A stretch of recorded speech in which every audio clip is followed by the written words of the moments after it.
Thank you, Madam President. When the founders of the UN convened 8 years ago, they did so to establish an organization, among others, to save succeeding generations from the scourge of war, to reaffirm faith in fundamental human rights, dignity of human person, and equal rights of men and women, and of nations, large and small, and to lay the groundwork for a durable system that promotes justice and respect for the obligations arising from treaties and international laws. While over the following decades, we have become closer to the brink of war, the United Nations has stood the test of time, from decolonization to promoting the right to self-determination, from conflict prevention and securing peace to the provision of humanitarian assistance. The UN has continued to fulfill its founding mandate under very difficult circumstances. Therefore, the international community must honor the brave men and women who, under the blue flag, have been at the forefront in the securing of world peace. Namibia's journey to independence is one of the UN's most successful stories. It was through this very organization that our forebears tirelessly petitioned for the end of apartheid, colonial rule in Namibia, for freedom and independence of our country. At this point, I want to thank the UN family for having held a special session in remembrance of our founding president, Comrade Sam Safishuna Nujoma, when he passed on. Madam President, my personal journey with the United Nations begins in 1974, where I have had the privilege to serve my country and Africa in various capacities within the halls of this distinguished global organ. Today, I am deeply honored and humbled to stand before you as the 5th President of the Republic of Namibia, with a mandate to deliver services and to ensure justice of all inhabitants of our country. As a woman, I encourage every girl and woman by affirming that your voice matters, your vision is needed, as it will pave you a way to the helm of whatever institution you are serving. Madam President, Namibia's 8th administration is built on the strong foundation and legacy of our predecessors. Under the theme, Unity in Diversity, Natural Resources Beneficiation, and Youth Empowerment for Sustainable Development. That theme aims to shape and transform the Namibian economy through value addition and other economic activities. Hence, we have identified agriculture, sports, youth empowerment, education and training, creative industry, health services, land and housing as critical sectors supported by mining, energy, water, tourism, infrastructure development, transport, logistics, to sustain our economic development through our long-term development blueprint, Vision 2030. This vision is being implemented through a series of national development plans, NDPs. Recently, we launched the 6th NDP with its fundamental pillars clearly aligned to the global agenda, such as the SADC Regional Inductive Strategic Development Plan, the African Union Agenda 2063, and the UN Agenda 2030 for sustainable development. Some of our achievements include the launch and the operationalization of the National Youth Fund, which is to assist young entrepreneurs in their economic activities. In the area of education, we will abolish registration and tuition fees in all public institutions of higher learning and vocational training centers to ensure skill development. On energy, Namibia is diversifying her energy mix using all our natural resources. In addition, Namibia presented her energy compact at the African Energy Forum, thus enabling us to access concessional funding for national energy initiatives. Madam President, climate change is scorching our lands and drying up our rivers. Global instability is impacting our economies, our markets, and jeopardizing our livelihood. These are interconnected symptoms of deeper fragility in our shared system. They require our collective action rooted in apathy and shared responsibility. In this regard, I am glad to announce Namibia's bid to host the Africa Regional Hub of the Green Climate Fund. Furthermore, severe droughts, floods, and other climatics brought about by climate change cannot be overemphasized. Namibia calls for the implementation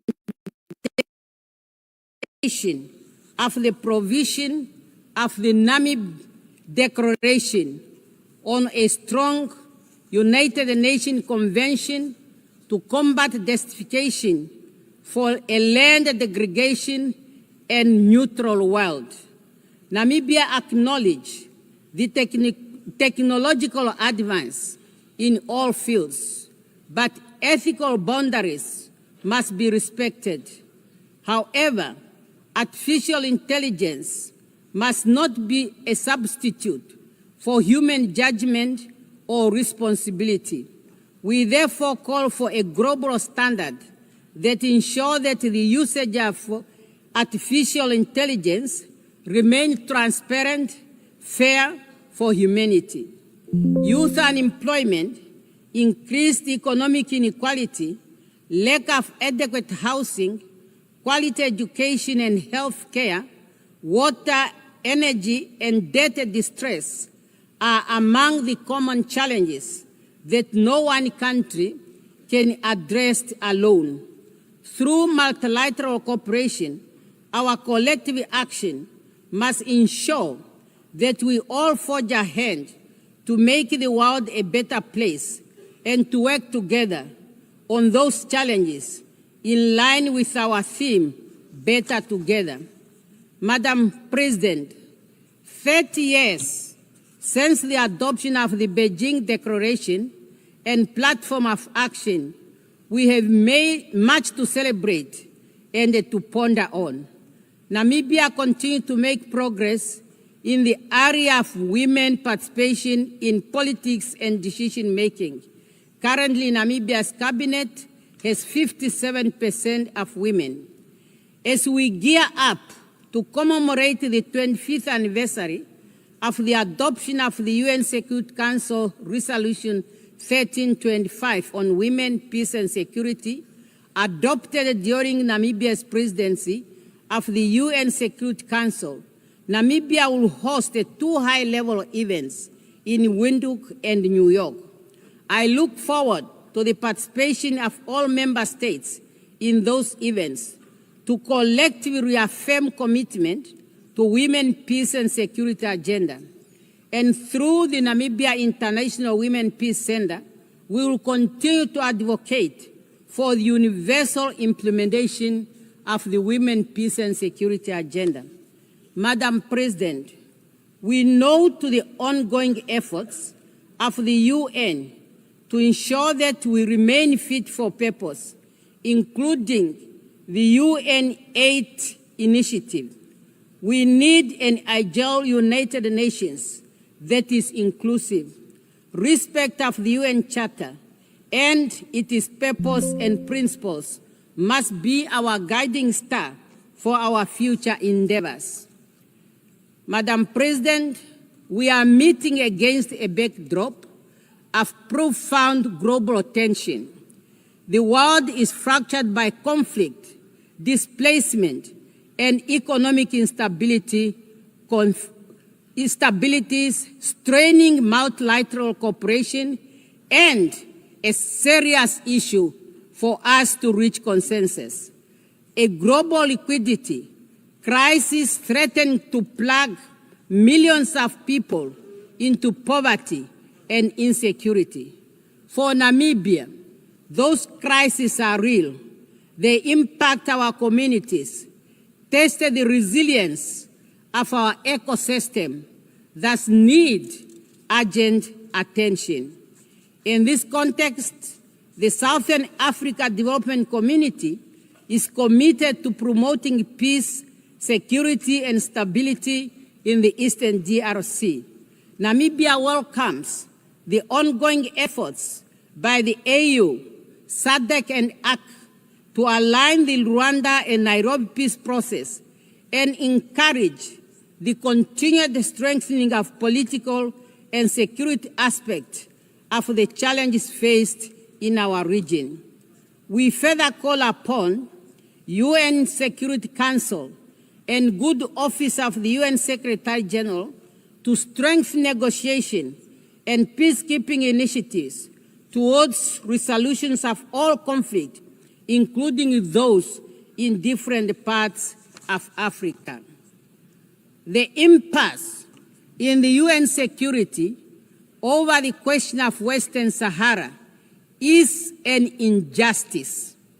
More than 34 years after the adoption of the Resolution 690 of 1991, the time for the holding of the UN referendum on the right to self-determination for the people of Western Sahara is now.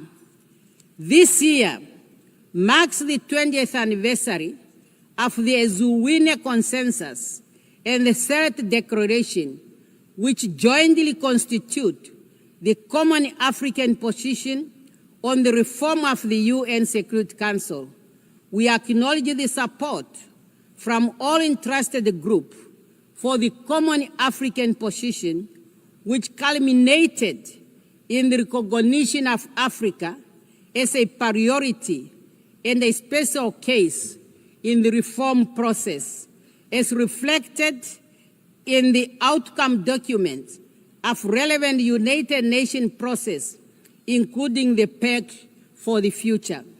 We can no longer delay the urgent call to redress the historical injustice to Africa and address our call for equitable and balanced representation on the Security Council.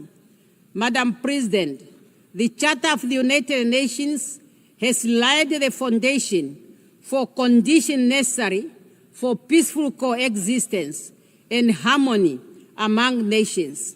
Therefore, unilateral cohesive measures should not be used as a tool to undermine sovereign state, for this violates the Charter and the principle of the United Nations.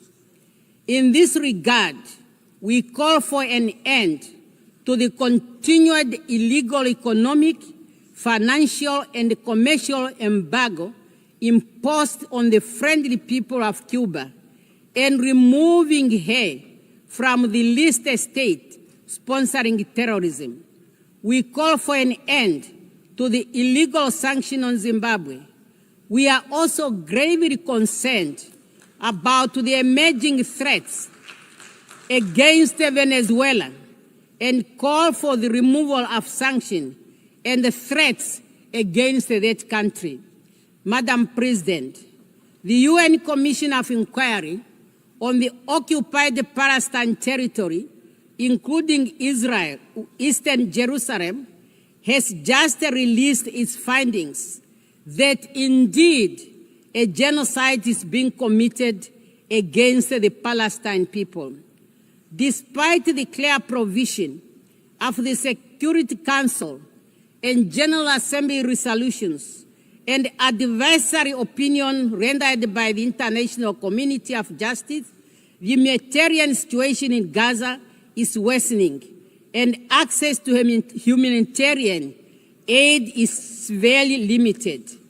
A failure to address the crisis in Gaza could become the moral failure that defines this era. We call on the UN Security Council to find consensus and help put an end to the lasting conflict between Israel and Palestine. Madam President, I call for a meaningful reform of the United Nations. Has a call for the meaningful reform of the United Nations has never been more urgent. This reform necessitated democratizing global governance, amplifying marginalized voices, and ensuring international law is not a tool for convenience, but a shield for most vulnerable. As I conclude, I wish to reaffirm Namibia's commitment to the international obligation and the multilateral order. Respect for international law is not just a legal duty, it's a moral imperative. We must reaffirm our commitment to the principle that unite us, mutual respect, and peaceful resolution of dispute, and solidarity in the face of common challenge. Let us remember that even the smallest nation have a voice. When those voices are heard and heeded, durable peace and justice will prevail. We have an obligation to make this our moment, not to disappear, but renewal. We have the opportunity to restore hope, to build a future defined not only by division, but by unity and preservation of human dignity. I thank you for your kind attention. On behalf of the Assembly, I wish to thank the... Thank you, Africa, Mama Africa. Oh, yeah. You make Africa great. Thank you, Africa. Thank you, Africa. As to how many meetings and documents that we are producing, but how they are touching their lives. That's the most important thing.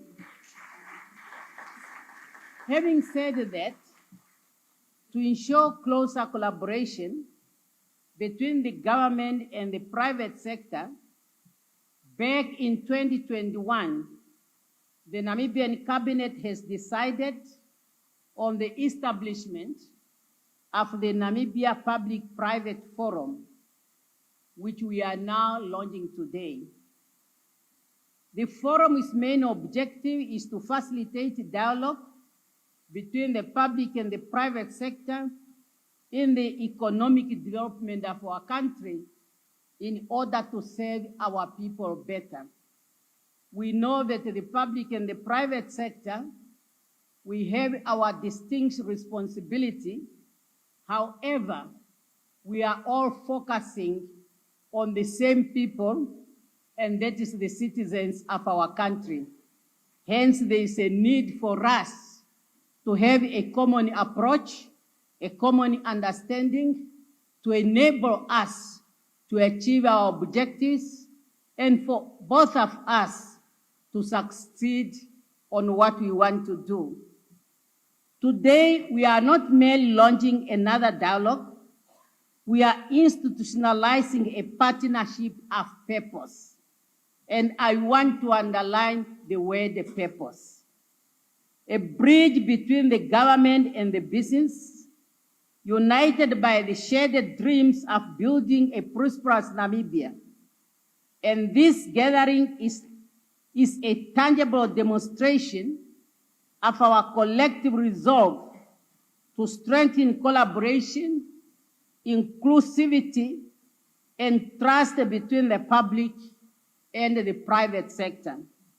And I've been always making it very clear that the government will continue to work with the private sector to see to it that together we provide the quality service to our people to take them out of poverty that we know the majority are still languishing in poverty in our country.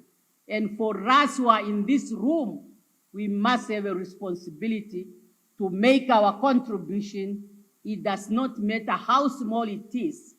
They say a journey of 1,000 miles starts with one step. Do what little you can do. The persistent socio-economic challenges facing our country, the unemployment, inequality, remain the greatest test since our independence. The theme of our engagement today, the public-private dialogue to drive decent and sustainable job creation, enhancing Namibia's competitiveness.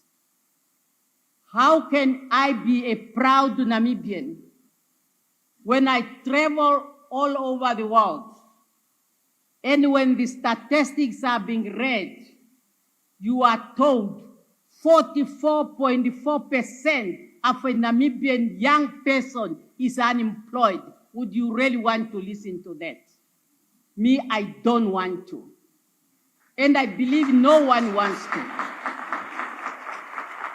So those statistics, those data that are available, local and international, must be a motivating factor to each and every Namibian who has the capacity, who has been empowered, who has been put in that position in order to bring others up.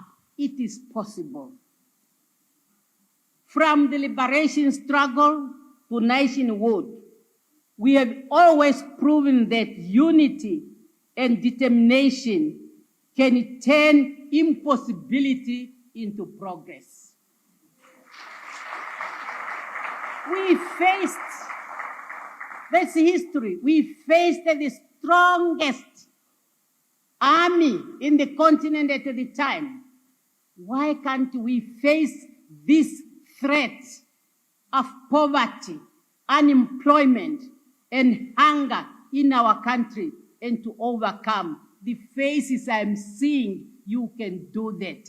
Just pick it up. I want to lead a nation that rejects business as usual. And it's you who can help me to achieve.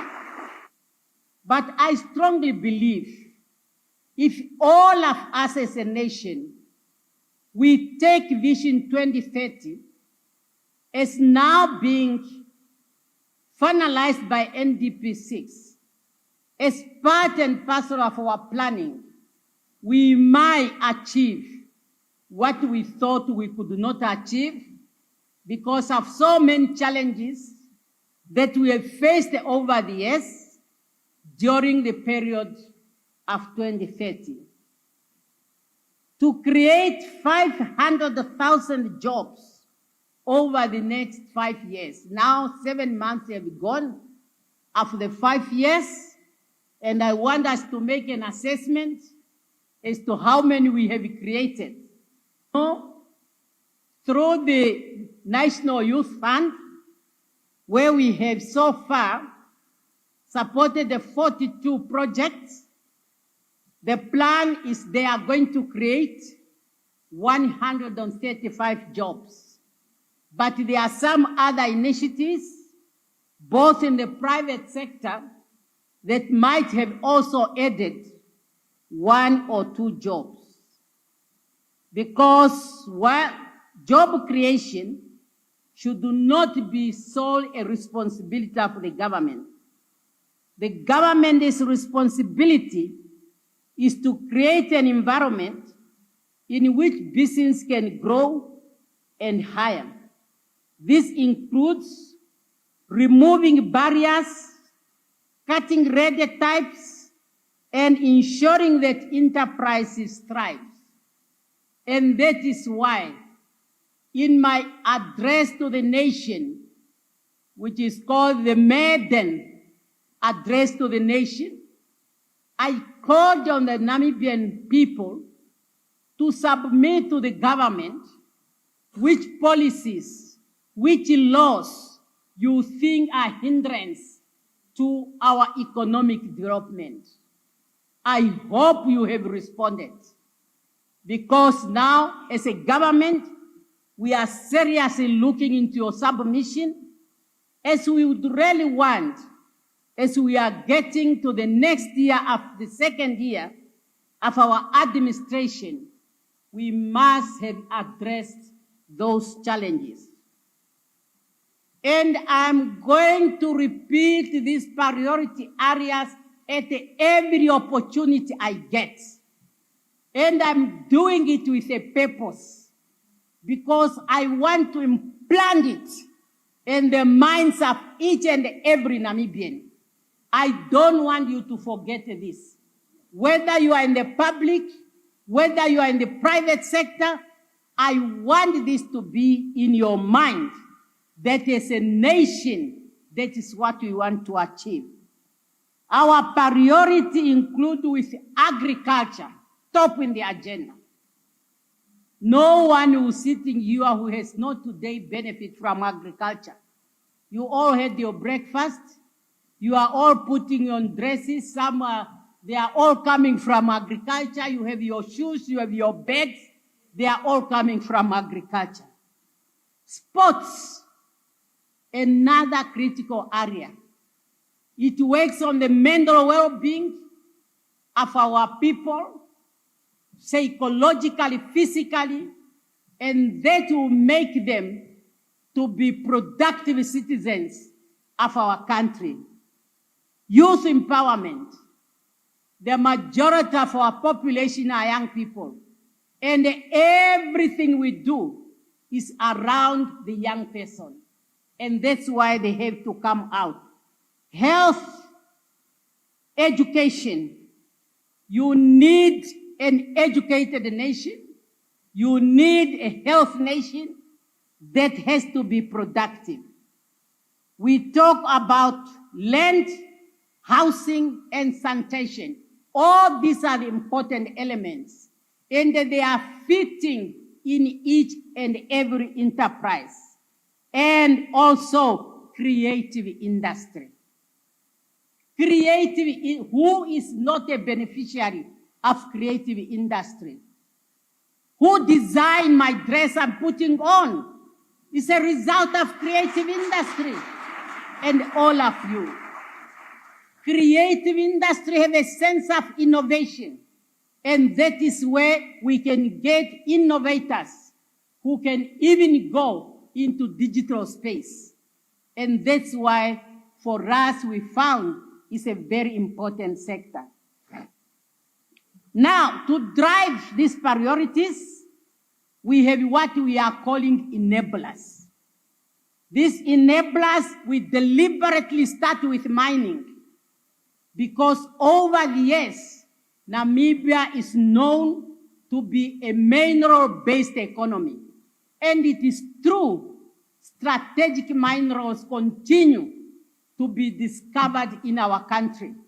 And we must make use of them in the best interest of our people. Energy, you cannot industrialize if you don't have energy. The same goes to water. And agriculture is both a priority area and an enabler. And that's why we have to take it very serious. Tourism, our biodiversity, has made us competitive in as far as tourism is concerned. Fisheries, our waters, which we recognize it early in the days of our struggle. I've been saying this internationally, that when people are now talking about blue economy, if it's something new, we in Namibia, we knew it from the beginning. And that is why we have always been defining the blue color in the SWAPO flag as the blue water of the Atlantic Ocean and the resources that are in that ocean. That's how we have been defining it during the struggle. The blue economy, they cannot teach us, we know it. It's the blue economy. And then oil and gas, since in the 70s, in the 60s, we were hearing oil has been found in Namibia. I think in independence, there was a time when a small bottle was shown that oil is found. And then it was like dying. But now we are told it is here. So we have to add it as an enabler. Infrastructure development. You can't do anything if you are not developing your infrastructures. Both tangible and intangible. The roads, the airports, the harbor, telecommunication. All these are the infrastructure that you need. And transport and logistics. We have already set ourselves to be a logistic hub in the region. So therefore, these are the things we must know at all the time. And these are the building blocks for Namibia that will enable Namibia to stand on her feet, resilience, industrial, and confident in its dealings in the international community. We must really rely on our strength so that we can also be respected in the international community and to benefit from our resources and the resources of the world. When others come to bargain with us, we must bargain with some level of strength. We should not discuss, negotiate with the poverty mentality as if we are begging.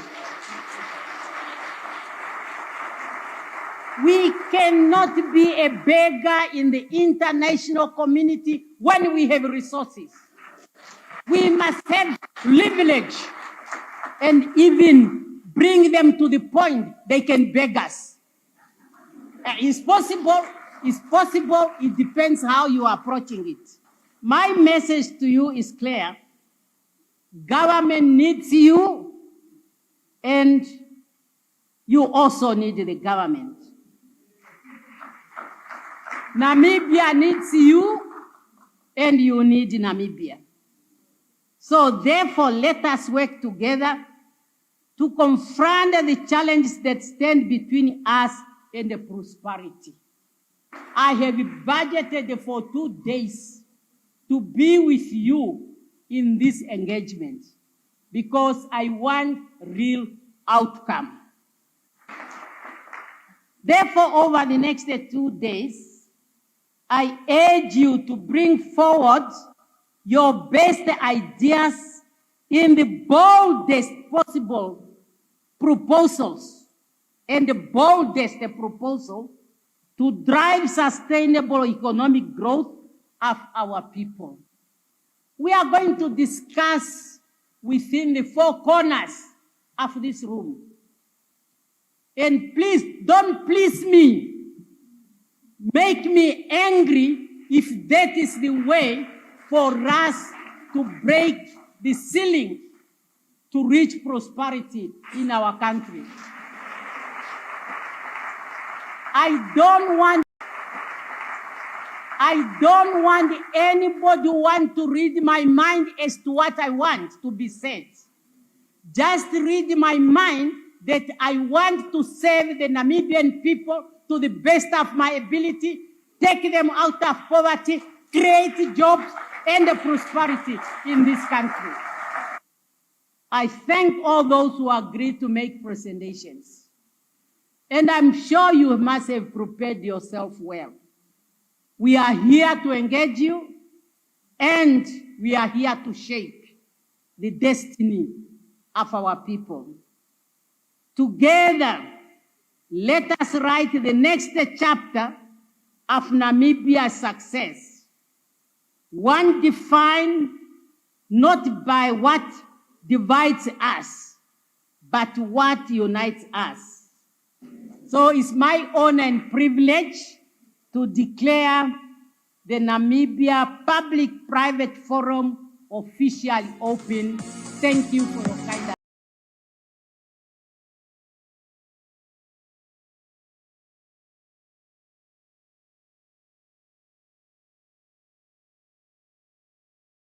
And a clear and comprehensive report will be produced immediately for implementation.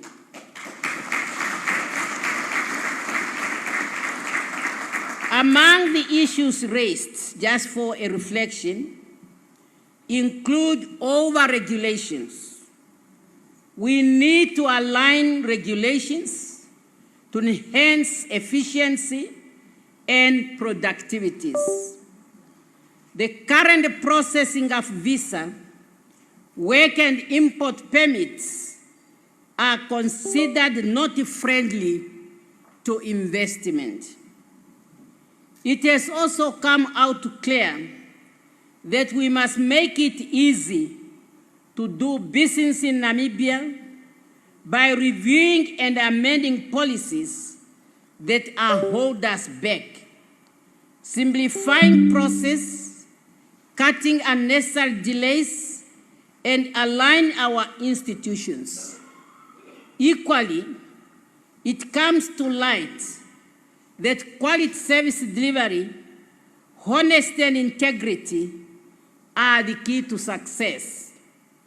We need a predictable and a fair system that builds confidence. And of course, as we know, confidence attracts investment, creates jobs, and drives inclusive growth. We agree Namibia needs to be competitive if we are to unlock our economy. Hence, the issue of incentives has been highlighted, as well as the importance of collaboration and to adopt a culture of agency. Skill and capacity building, as well as financing, are also important elements to enable us to take our nation to prosperity. Namibia is part and parcel of the global village, and therefore connectivity and digitalization cannot be overemphasized. We agree that there is a need to align our education system with the needs of the labor market and equip our young people with practical and digital skills. In this way, we will build confidence, a confident generation ready to compete in the labor market. The high-level panels capture the essence of this forum, that the government cannot do everything alone. Real transformation happens when we create more space for private sector participation, while the government focuses on enabling, regulating, and ensuring fairness. This is how we move from potential to progress and from planning to prosperity. We also affected on the immense potential of our mining industry Namibia is richly endowed with strategic minerals that the world needs. If well managed and sustained, mining can be a true game changer that lifts our economy to the new heights and improve the livelihood across the country. But to fully benefit, we must develop a specialized skills that this sector requires. Namibia must be equipped to take up the high-value jobs of the future rather than depending on outside experts. The United Nations participation added an important global dimension through the Global Accelerator on Jobs and Social Protection. Namibia is working hand in hand with international partners who share our vision of inclusive prosperity. There are 4 focus areas: youth employment, entrepreneurship, expansion of social protection, and transformation from informal to formal economy, align seamlessly with our national priorities. The AU Agenda 2063, the Sustainable Development Goals, and the Pact for Future, adopted at the UN last year under co-facilitation of Namibia and Germany, is also an important document to refer to. Together, we must ensure that the public-private partnership, which we have recommitted ourselves over the past 2 days, delivers tangible results for our people. Our sectoral working group also brought forward practical and powerful ideas. The agriculture, water and fishery cluster reminded us that food security is both a matter of dignity and development. We must modernize agriculture, expand agro-processing, and promote Namibia's products to strengthen local industry. The creative industry, sports and tourism group reminded us that culture is also an economy.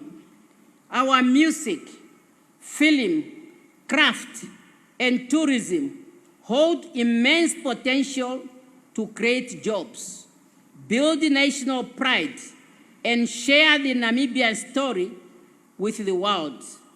The public and private sector must collaborate closely to nurture and invest in creative power. The session on health, housing, land, and sanitation reminded us that inclusive development begins with dignity. Access to quality health care, affordable housing, service delivery, and proper sanitation are not privilege, they are rights. We must act with urgency and unity to make those rights living reality for every Namibian. The question now, where do we go from here?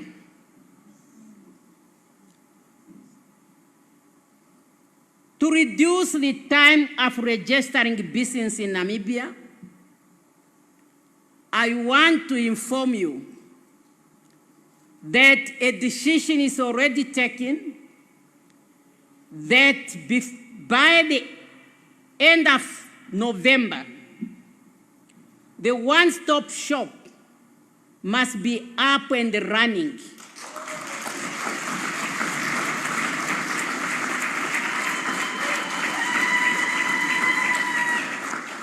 It is going to be hosted at the old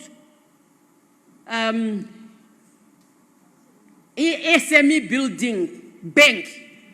That's where the place is already cleaned, the furnitures available, and all ministers who are supposed to be there, they are already directed to make sure that senior officials are placed in that building without delay. And this has been the first task I had given to the Prime Minister, and he said he has delivered. So that is now off the table. I have also to inform you that all relevant ministries, they are directed to play their part.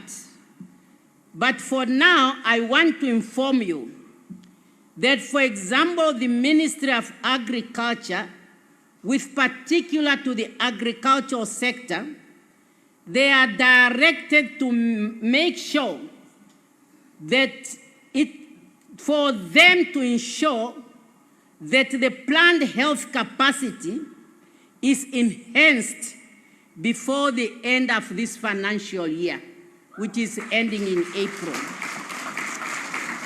They must be deploying specialized skills to address the emerging needs and the challenge of this sector. The Ministry of Agriculture is also to speed up the establishment of the structure to commence the implementation of the transformation of the agro-food sector implementation plan, which identify priority investment areas and classified stakeholder roles by December 2025.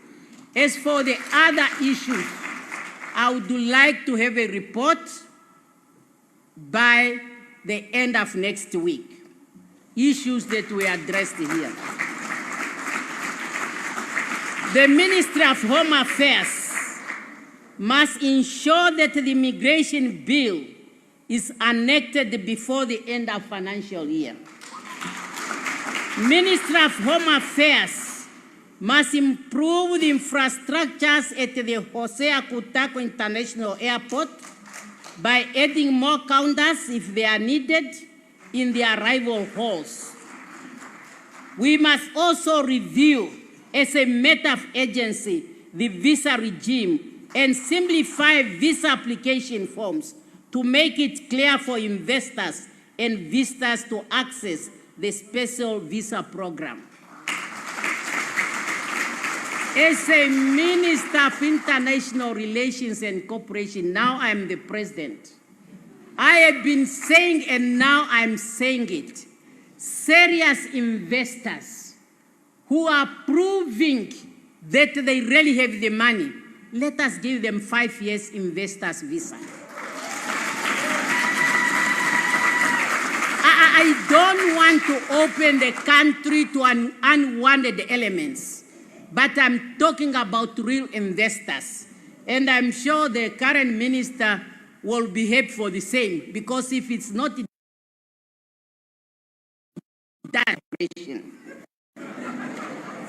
I had it, I know it will happen. And then the Minister of Home Affairs should digitalize the application for employment and student permit for easy processing and facilitation as of April 2023. By 2026.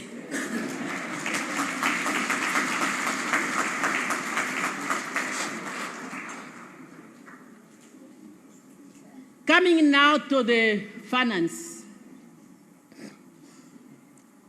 Definitely, the Namibian government is poised to implement a series of tax reform designed to boost both competitiveness and fairness within the economy.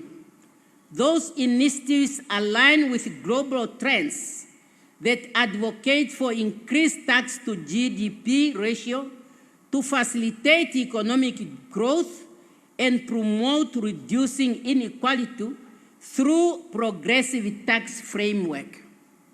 Those of you who have been following me from 2022, I was saying, when you vote me, I don't want to lead I want to read a developmental state and not just a revenue-driven state.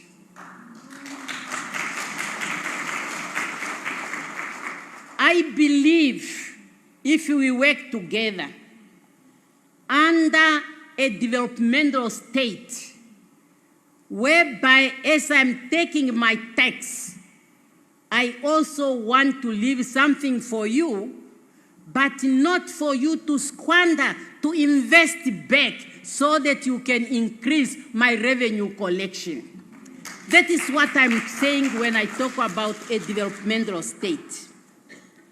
In the short term, the Income Tax Amendment Bill 2025 includes 10 proposals previously announced in the budget and have been presented for legislative consideration and is anticipated to be passed into the law by the end of this financial year.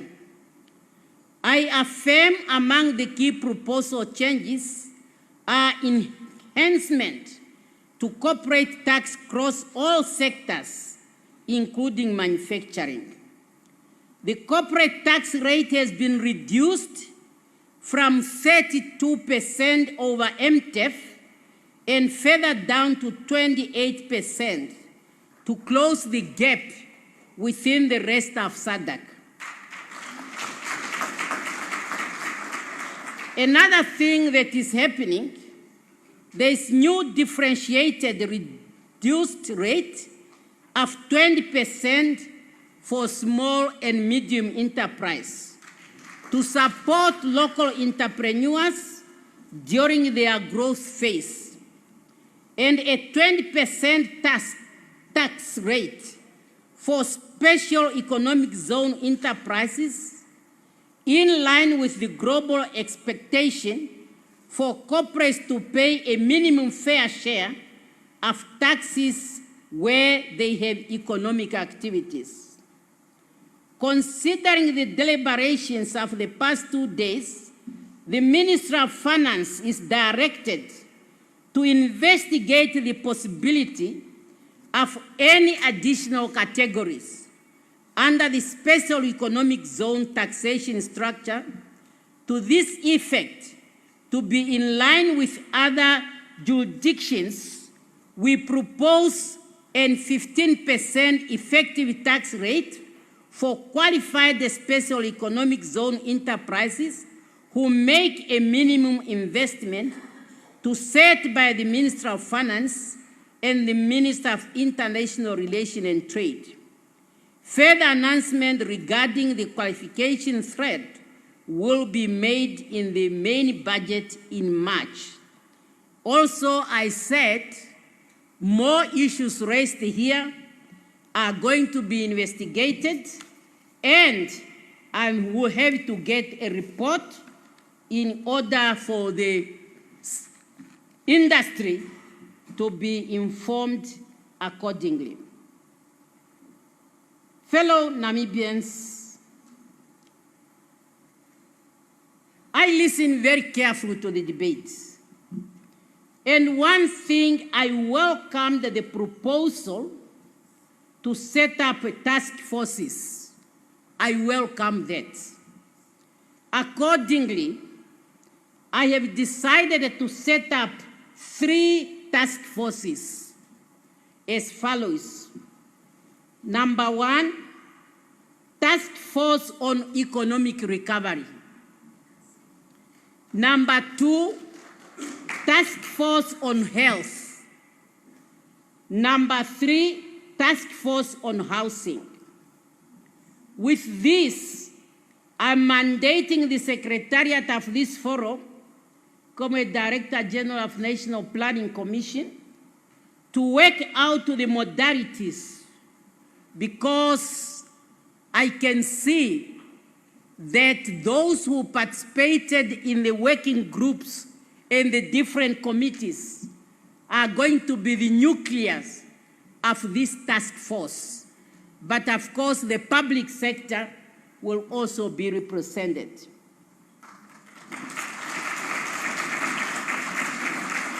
The Secretariat has to report to me by the end of this week, starting on Monday, to enable me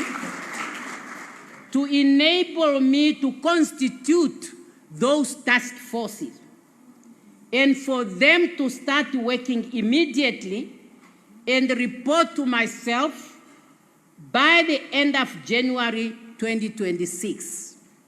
I know the proposal here was talking about 2 months. I'm giving November and December. By then, by January, I must get the report that will help me to decide on the way forward. Fellow Namibians, as we conclude this forum once again, I'm encouraged by the unity of purpose that filled every session we held. Everyone spoke with one goal in mind: to make Namibia a conducive environment for investment in order to take our people out of poverty. We know that great societies are built by men and women who planted trees under whose shade they may never sit. That is the kind of vision and selflessness that must guide us. I thank once again everybody for participation, for your honest discussion, for the energy that defined every session we have had. Let us continue with one heart and one mind, because Namibia's true success will never be measured by what divides us, but what unites us.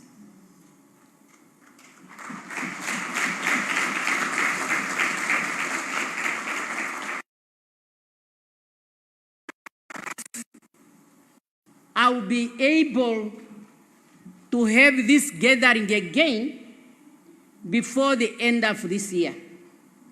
So therefore, I hope and I believe it's not too early. We have just November in between. To really wish you a Merry Christmas.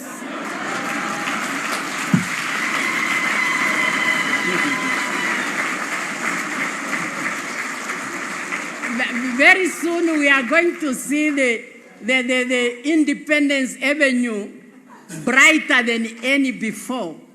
So why can't we leave this room more brighter also? Because it has really brightened up. And a Merry Christmas and a Happy New Year. And let us really come back full of energy as we are ending with energy. This was really a good dialogue, and I appreciate all of you. Ministers, thank you for coming today. Yesterday there was miscommunication. I was really angry. Apparently there was parliament. I'm no more a parliamentarian. So those who came and then they left, there was parliament. They say they went to answer questions, but today you have seen how I was yesterday. The whole day, that's how I was. So it's good that you have came. Governors, thank you. And everybody, thank you. You see, I don't want you to go. The meeting is closed. That build confidence. And of course, as we know, confidence attracts investment, creates jobs, and drives inclusive growth. We agree Namibia needs to be competitive if we are to unlock our economy. Hence, the issue of incentives has been highlighted, as well as the importance of collaboration and to adopt a culture of agency. Skill and capacity building, as well as financing, are also important elements to enable us to take our nation to prosperity. Namibia is part and parcel of the global village, and therefore connectivity and digitalization cannot be overemphasized. We agree that there is a need to align our education system with the needs of the labor market and equip our young people with practical and digital skills. In this way, we will build confidence, a confident generation ready to compete in the labor market. The high-level panels capture the essence of this forum, that the government cannot do everything alone. Real transformation happens when we create more space for private sector participation, while the government focuses on enabling, regulating, and ensuring fairness. This is how we move from potential to progress and from planning to prosperity. We also affected on the immense potential of our mining industry. Namibia is richly endowed with strategic minerals that the world needs.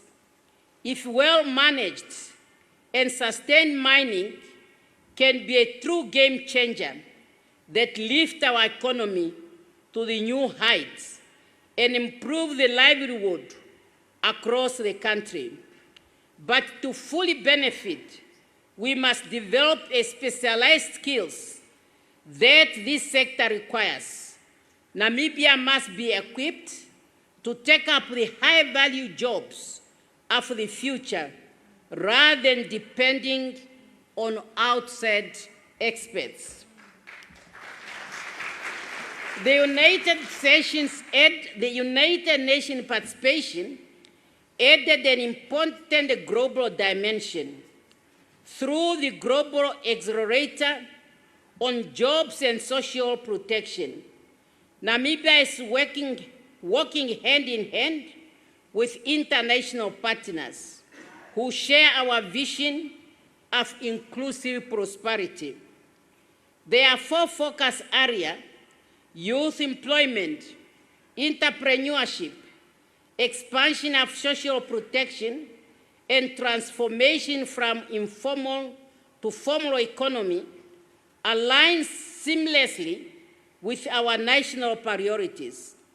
The AU Agenda 2063, the Sustainable Development Goals, and the Pact for Future, adopted at the UN last year under co-facilitation of Namibia and Germany, is also an important document to refer to. Together, we must ensure that the public-private partnership, which we have recommitted ourselves over the past 2 days, delivers tangible results for our people. Our sectoral working group also brought forward practical and powerful ideas. The agriculture, water and fishery cluster reminded us that food security is both a matter of dignity and development. We must modernize agriculture, expand agro-processing, and promote Namibia's product to strengthen local industry. The creative industry, sports and tourism group reminded us that culture is also an economy. Our music, film, craft, and tourism hold immense potential to create jobs, build national pride, and share the Namibian story with the world.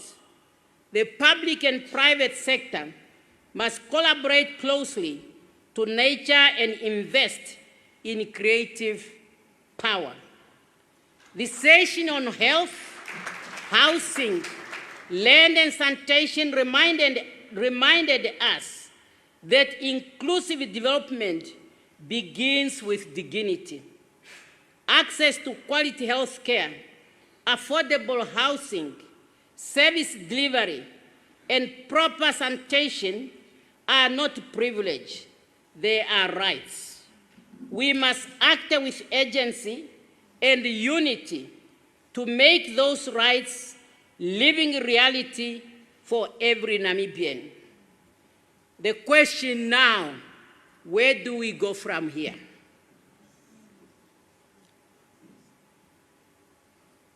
To reduce the time of registering business in Namibia,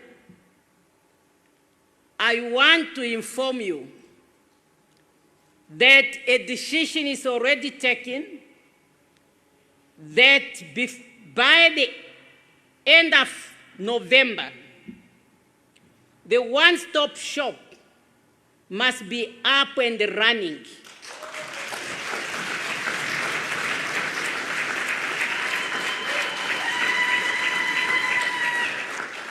It is going to be hosted at the old SME building bank. That's where the place is already cleaned, the furniture is available, and all ministers who are supposed to be there, they are already directed to make sure that senior officials are placed in that building without delay.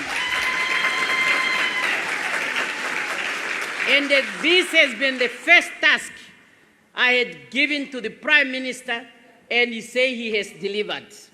So that is now off the table. I have also to inform you that all relevant ministries, they are directed to play their part.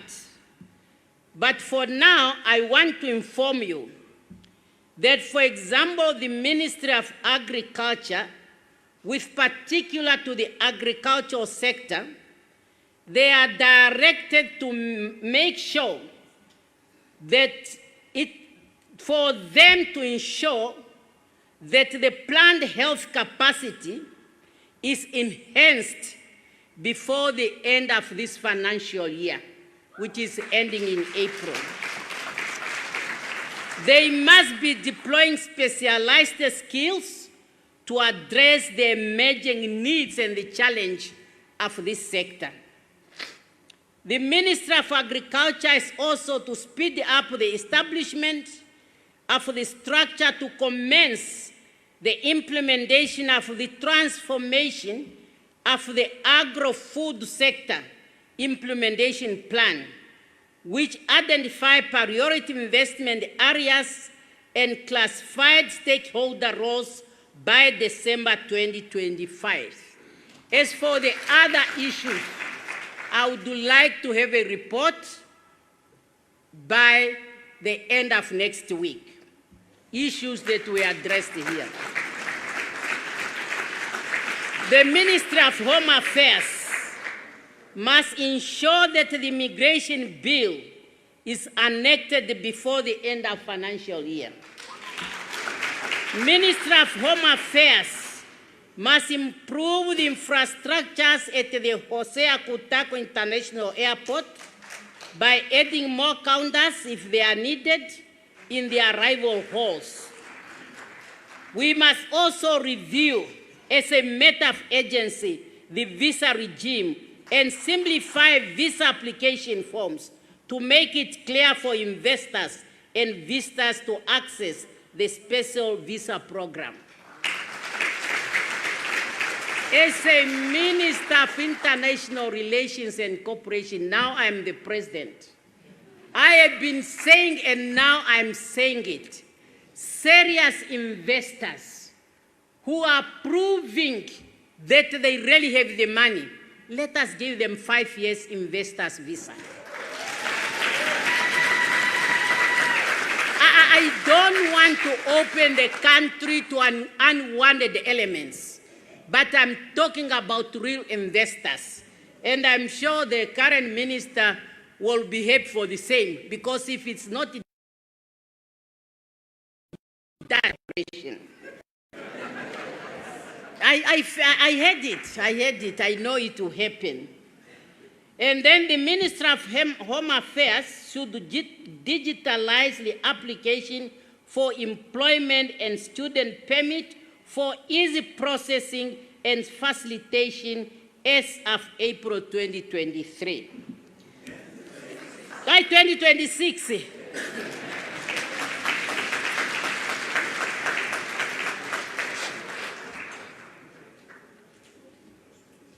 Coming now to the finance. Definitely, the Namibian government is poised to implement a series of tax reform designed to boost both competitiveness and fairness within the economy.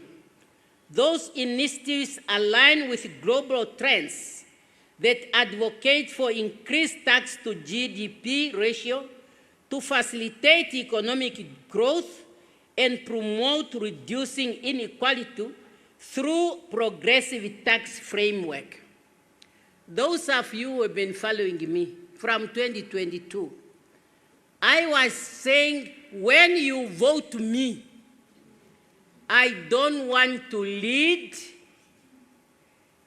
I want to lead a developmental state and not just a revenue-driven state.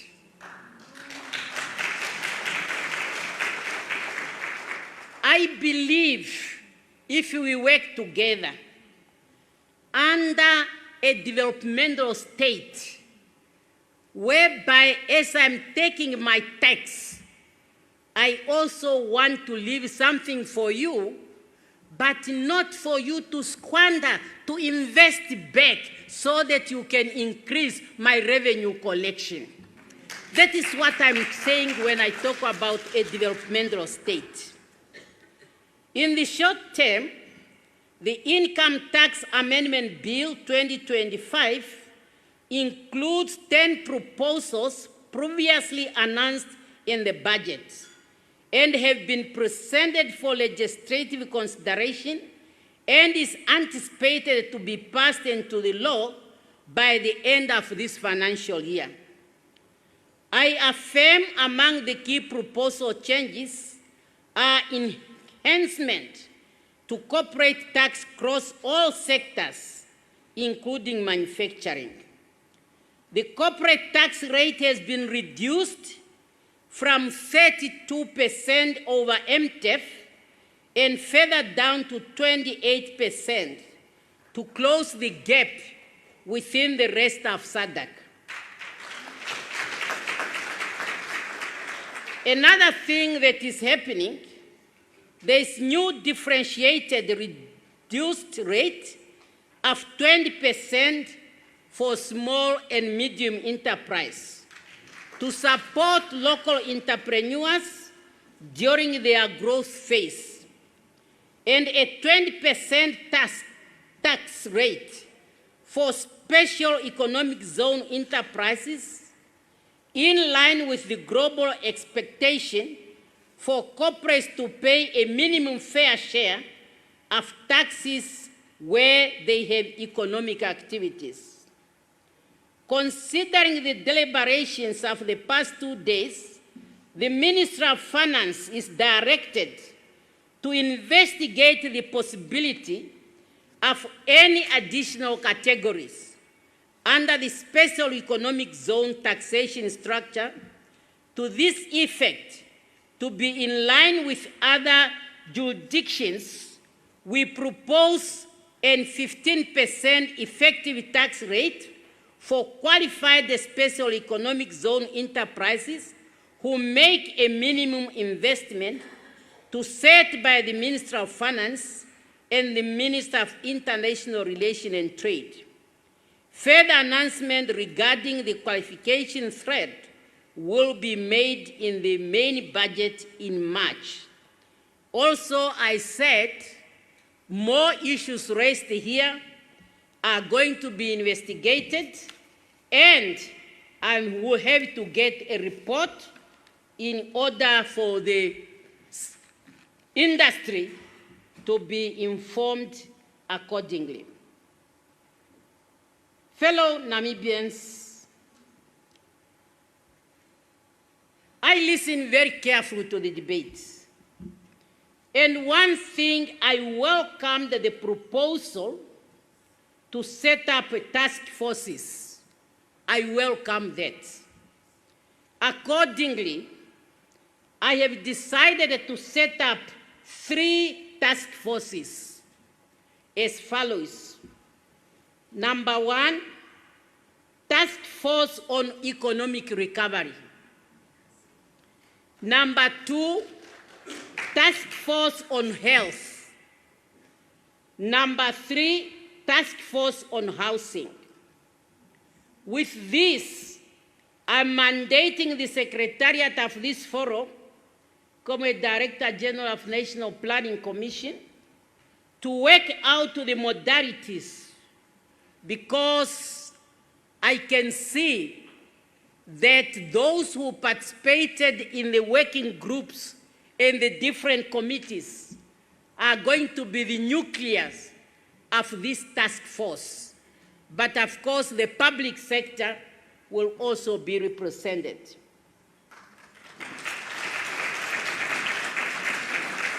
The Secretariat has to report to me by the end of this week, starting on Monday, to enable me to constitute those task forces, and for them to start working immediately and report to myself by the end of January 2026. I know the proposal here was talking about 2 months. I'm giving November and December. Then by January, I must get the report that will help me to decide on the way forward. Fellow Namibians, as we conclude this forum once again, I'm encouraged by the unity of purpose that filled every session we held. Everyone spoke with one goal in mind: to make Namibia a conducive environment for investment in order to take our people out of poverty. We know that great societies are built by men and women who planted trees under whose shade they may never sit. That is the kind of vision and selflessness that must guide us. I thank once again everybody for participation, for your honest discussion, for the energy that defined every session we have had.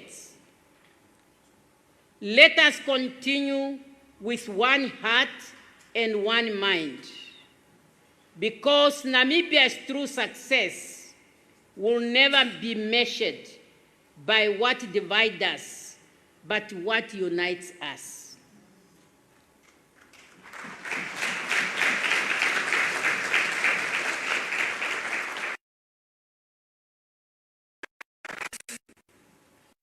I will be able to have this gathering again in pursuit of increased national ownership and value addition. The Ministry of Industries, Mines and Energy has started to develop a policy on mandatory minimum percentage local equity participation in all new mining ventures. Currently, efforts to legislate minor beneficiation are being advanced with technical support from the African Development Bank, Africa Legal Support Facility, which always provide legal assistance to African governments. Furthermore, initial consultation have commenced with the Bank of Namibia regarding the establishment of the National Gold Reserve, with attended legislation framework currently underway. Enabler energy. A key milestone during the reporting period was the finalization and presentation of the Namibia's Energy Compact at the Africa Energy Forum in Cape Town, South Africa, in June 2025, which enabled access to concessional funding for National Energy Initiative.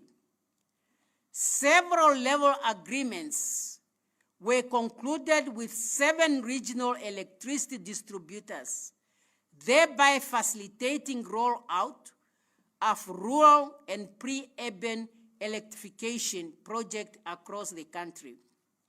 Significant progress was recorded in the renewable energy infrastructure, namely BA, grid connection of 20 megawatt Khan solar photovoltaic project.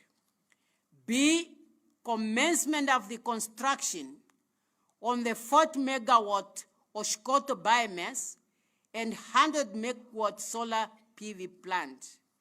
And number C, the non-power engineering procurement and construction bid for 120 megawatt solar PV generation.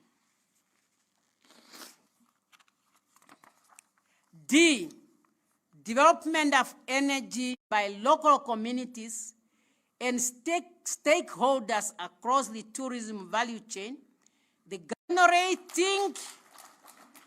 generating 171 Namibian dollars in state revenue. Yeah, million. 167, Omusati 9, Ochodonjupa 20, Zambezi 60, 6, Zambezi, 6, please, Zambezi 6, Kavango West 7, and Kunene 11. The Expo should not be viewed as a one-off event, but as a tool to empower our youth and women, especially those in rural areas, thereby creating a positive impact on the lives of all Namibians. Youth empowerment is a cornerstone of our national development agenda, and Expo should offer a valuable opportunity for our young people to showcase their product and services. Yes, as mentioned by our Deputy Prime Minister, Namibia has a youth population, and our government pays special attention to empower our young people. They are no longer to be said they are leaders of tomorrow. They are leading with us. We have to share ideas. Therefore, it's imperative that we equip our youth with the resources, skills, and opportunity to thrive in an evolving economy. I have been always emphasizing that the youth is one of our priorities, and that is why, in forming the government, I have to make a mix of the young and the old, and the same applies to the appointment of the governors. You have a mix of the young and the old, men and women, and you have seen it yourself of some of the governors in this part of our country. That includes Ohangwena, Oshana, as well as Omsati. To this end, the government will continue to support programs and initiatives focusing on our youth that are aimed at elevating poverty, reducing unemployment among our young people, and opening market for trade and investment.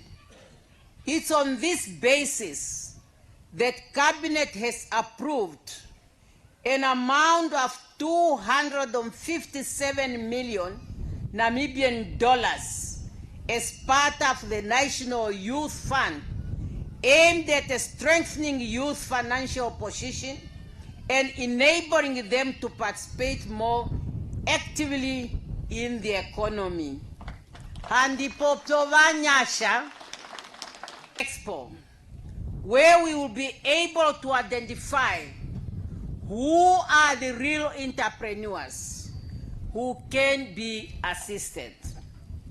Let us not just come here for socialization, but we should come here in order to learn and make sure that moving forward we will make a meaningful contribution to the development of our country. Director of Ceremony, Comrade the Governor, I cannot leave this podium without the economic development of Africa, as well as in the area of peace, security, and stability. The African women have played a significant role in the bringing peace and stability in our continent. They have been part and parcel of the struggle, coming out clearly and giving their voices as women of the continent.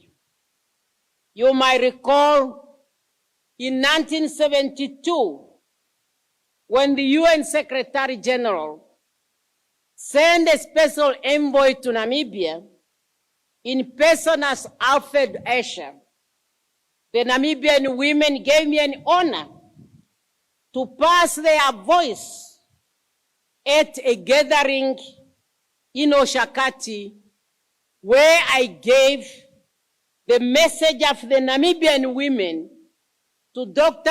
Escher to take to the United Nations. It was on that message where I was able to explain the difficult situation the Namibian women find themselves, and they are called for the United Nations to make sure that Namibian people are helped to gain their independence. Today we are independent. Therefore, the remembrance of this historical day originated a frame of solidarity among women across our continent, and its legacy continues to inspire our efforts today and in the future. Director of Ceremonies, by and large, this year's theme is elaborated within the AU program, has the following objectives. 1, to advocate for a comprehensive intersectoral reparative justice framework that confronts the historical injustice and current systematic inequality faced by African women and girls, and strengthen the capacities of African women overall. And 2, to amplify the voices of women and the girls, particularly those from indigenous minority and conflict-affected communities in the decision-making process related to the reparation, transnational justice, and gender equality. I want to explain here. I know most times we talk about marginalized communities. I always have a question. Who is marginalized? And even the people we refer to, they don't like that word because it's empowering. I mean disempowering when you feel you are marginalized. But I really feel these are indigenous minority, telling us that we are all indigenous, but they are the minority who are indigenous, but they need special attention in everything we do so that they are mainstreamed in the overall economic development of our country.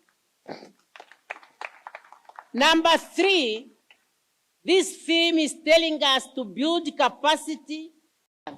It should shape our present reality and for us to find a way to resolve them so that we make sure moving forward there will be justice for all. We should also be alert against the new colonialism, particularly now that the geopolitics is changing very fast.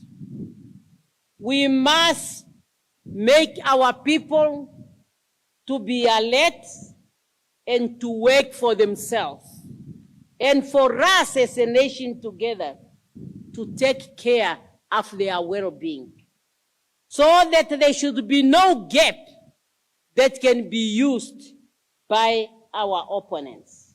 Women, we have a stake in all our society, from feeding and caring for families and fellow workers, serving in political party structure, managing banks, financial and academic institutions, as well as institutions in the governments. From the report produced by the Secretary General, it was pointed out missions that are led by women, peacekeeping missions, and where you have a specific contingent, which is only women, there has been always long-lasting peace being created in those specific areas.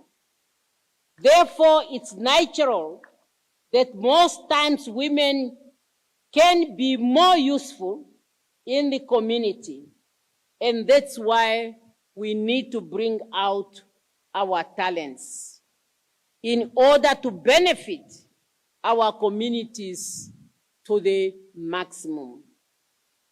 Together, we must continue the legacy of empowerment that the Pan-African Women's Organization represents.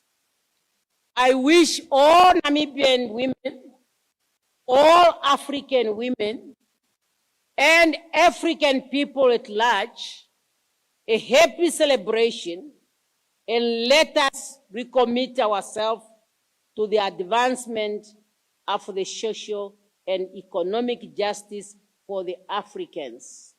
There should be no reason why an African child cannot have access to good education, to good health facilities, and prosperity at all times. Long live PAO, long live Namibia. I thank you very much. Now, I'm sure you've received a lot of questions about the fact that you are 1 and 2 of the female presidents in our continent, but I wouldn't want to waste your time on that, Madam President. I want us to look at geopolitics. I'm sure you have seen that there's been a lot of turbulence within the geopolitics space. Now, I want to find out from you, where do you see Namibia's place amid these changes in the global order? First, Namibia is part and parcel of the global village. We are part of the international community, and definitely we must find space because we are part of the system. Of course, it's unfortunate that we are in this era where multilateralism is under threat. And Namibia, we strongly believe on multilateralism because we know it does bring solidarity, and it's solidarity that brings us here. But I have to make it very clear that for Namibia in the international arena, we don't just take sides for the sake of taking sides. When we are taking our position, we take side for peace, we take side for fairness, we take side for integrity, and we take side for true partnership that will benefit the cities of the world in general and the people of Namibia in particular. And that is the position we see ourselves occupying in the world, global, political, and economic system. You were recently in South Africa at the 2025 Liberation Movement Summit, and there you said statements along the lines of how African countries need to unite. And I want to quote you verbatim, Madam President. You said, evil calls for regime change by some foreign forces. Could you elaborate on what you meant by that? Yes, I will elaborate. I have referred to Namibia being a beneficiary for multilateralism. Namibia finding ourselves where we are because of true international solidarity. And this is taking me back to our history of the liberation struggle. While we were fighting the most racist colonial regime, apartheid colonial regime of South Africa, there were those who were sympathetic to the regime that was oppressing us. And even when we finally got our independence, there are those who are unhappy.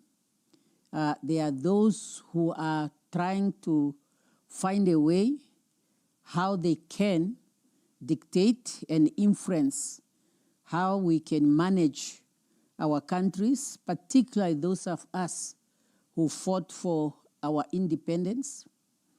And we are seeing a trend which is targeting former liberation movements, particularly in Southern Africa. You know, during our struggle, the Southern African countries in particularly, who got independence before us, they worked as a team to the extent that they even organized themselves to what used to be called the frontline states, and Nigeria. Nigeria also came on board. And when we got our independence, this grouping did not disappear. Today, they are in a very strong organization, which is now for economic integration, the SADC.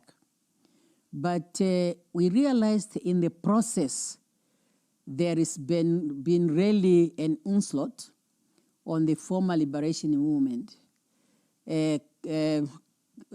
On those who are on the side of the liberation movement, we see them in countries around us. And currently, you can talk about MPLA in Angola. You talk about ZANU-PF in Zimbabwe. You talk about ANC in South Africa, Frelimo in Mozambique, and SWAPO Party in Namibia. And these are really thorny in the eyes of those who do not want us to keep our history alive and to work in the best interest of our people. And you are seeing that now and then there is some interference coming in. When we were having our elections last year, I have not seen any elections where there was such great interest by the media, including the international media. One of them has even to be has the audacity to say that if Netumbo takes over in Namibia, there's a danger because she has a mentality of liberation. Is this Western media, Your Excellency? There is a media that made that statement. There is a media that says that I have a mentality of liberation, and if I take over, it is not going to be good. Of course, I counterattack. I say, Namibians want to be independent. And that is why then I must be the right candidate, because I fought for the independence of this country politically, and what I wanted now is the economic independence of Namibia. So, and this is really the situation, and that's why I made that statement. Speaking about colonialism, it has left deep scars in the African continent, and in the process of reclaiming the identity of this continent, we've seen some African states showing Western countries the exit, the boot, if you may, in the sense of foreign military presence. What do you think of this particular trend, Madam President? You see, every country can assess their own situation and decide on the strategy they can make for, or the move they will make for their countries to advance. Because if the alignment which is there, the alliance which is there, they found that it's no longer serving the purpose, definitely there's no way, when you have a target, when you have a vision, and you realize that remaining where I am, it will not enable me to achieve my mission, my vision. So therefore, you have to make a strategic move, and each one will be based on specific situation. And that's why some of those countries, they have to move on that direction, because I believe they have made the right analysis and they find that it's the right way to go, because you cannot just keep yourself at the same position if you are having the same results, particularly when it comes to the development of the country. This year, Namibia has had its first commemoration of the German colonial era genocide. However, Berlin hasn't yet offered official reparations. Now, I want to find out from you, Madam President, are you satisfied, and perhaps are there any demands on the side of Namibia? Sometimes back, a motion was passed in our parliament, it was introduced in our parliament, and it was passed. And the motion was asking that as a country, we need a day for remembrance, to remember Namibians who have died as a result of the genocide. The motion was sent to government for the government to look into history and to find the right date where we can come together as a nation and remember the Namibians who perished because of genocide. The government sent the motion back to Parliament saying, you are the representative of the people. Let the Parliament work on the matter and make a recommendation to the government. So then the Parliament came back and said a consensus has been reached that the 28th May should be put aside to be a day in which we remember our people who died as a result of genocide. So this year, we remembered them in a special manner for the first time. We were not celebrating genocide. We were remembering our people who died as a result of genocide. Thank you, Madam President. So Namibia has been a very strong supporter of Palestinians who are going through genocide. And so when you heard the news of this ceasefire agreement, what was your reaction, Madam President? And do you think it's really going to hold? Over the years, we have been always on the part of the people of Palestine. Every time we have been supporting them, and we will continue to support them. So, and from the time when the Israel attacked Gaza, we pronounced ourselves, to the extent that we even joined South Africa when they took this matter to the court, where now even finally the UN itself has recognized that what is happening in Gaza is really a genocide, which is so sad. In this century, no one really expected that something like that can happen. We should always encourage that international dispute must be solved through negotiation.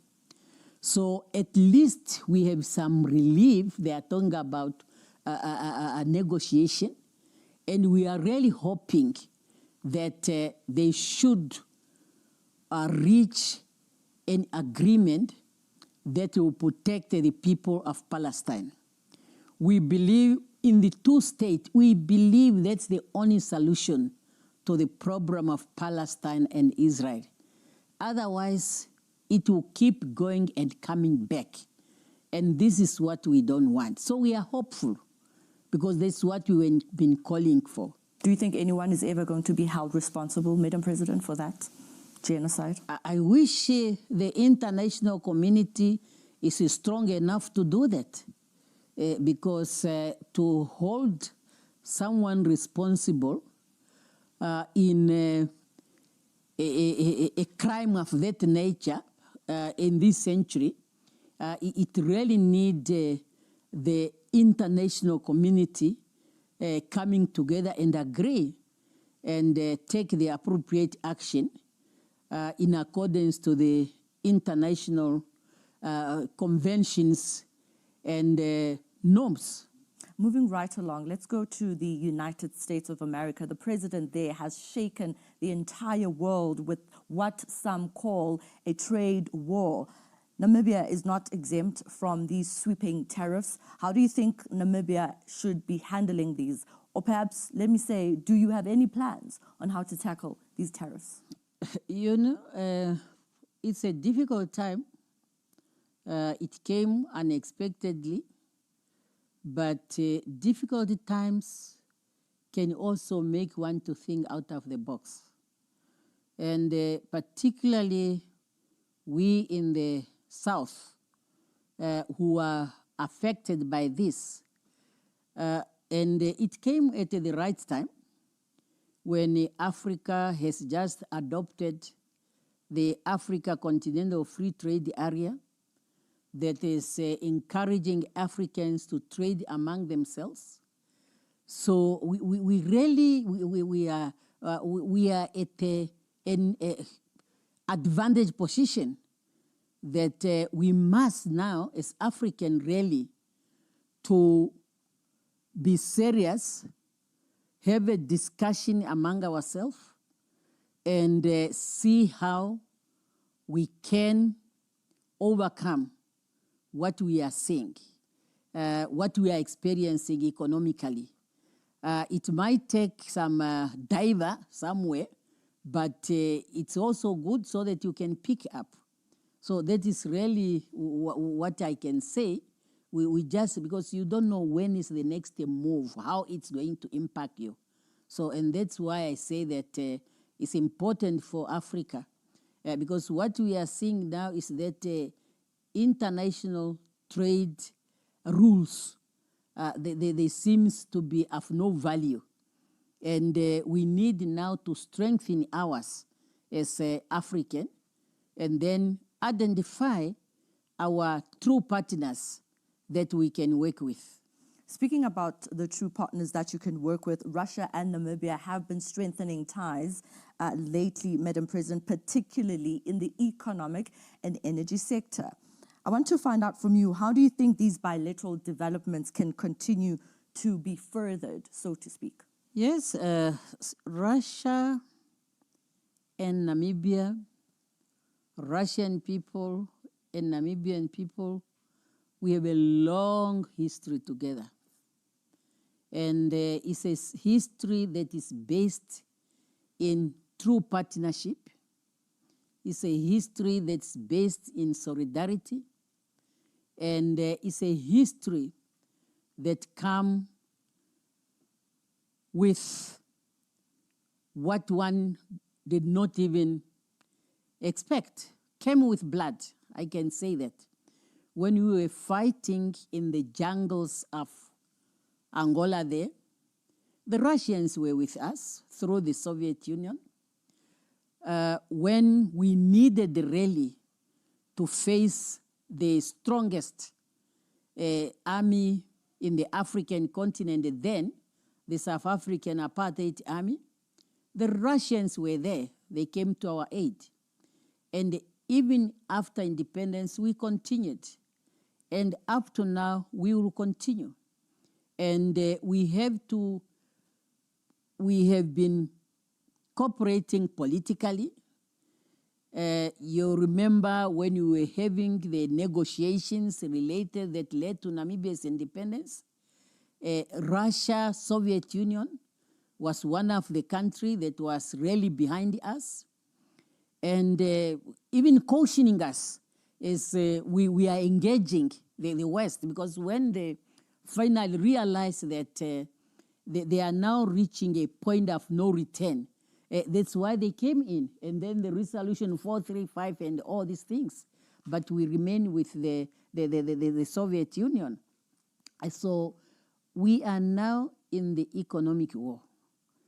And the trust that we had for the political struggle is the same trust that we have in this economic war, which we are facing.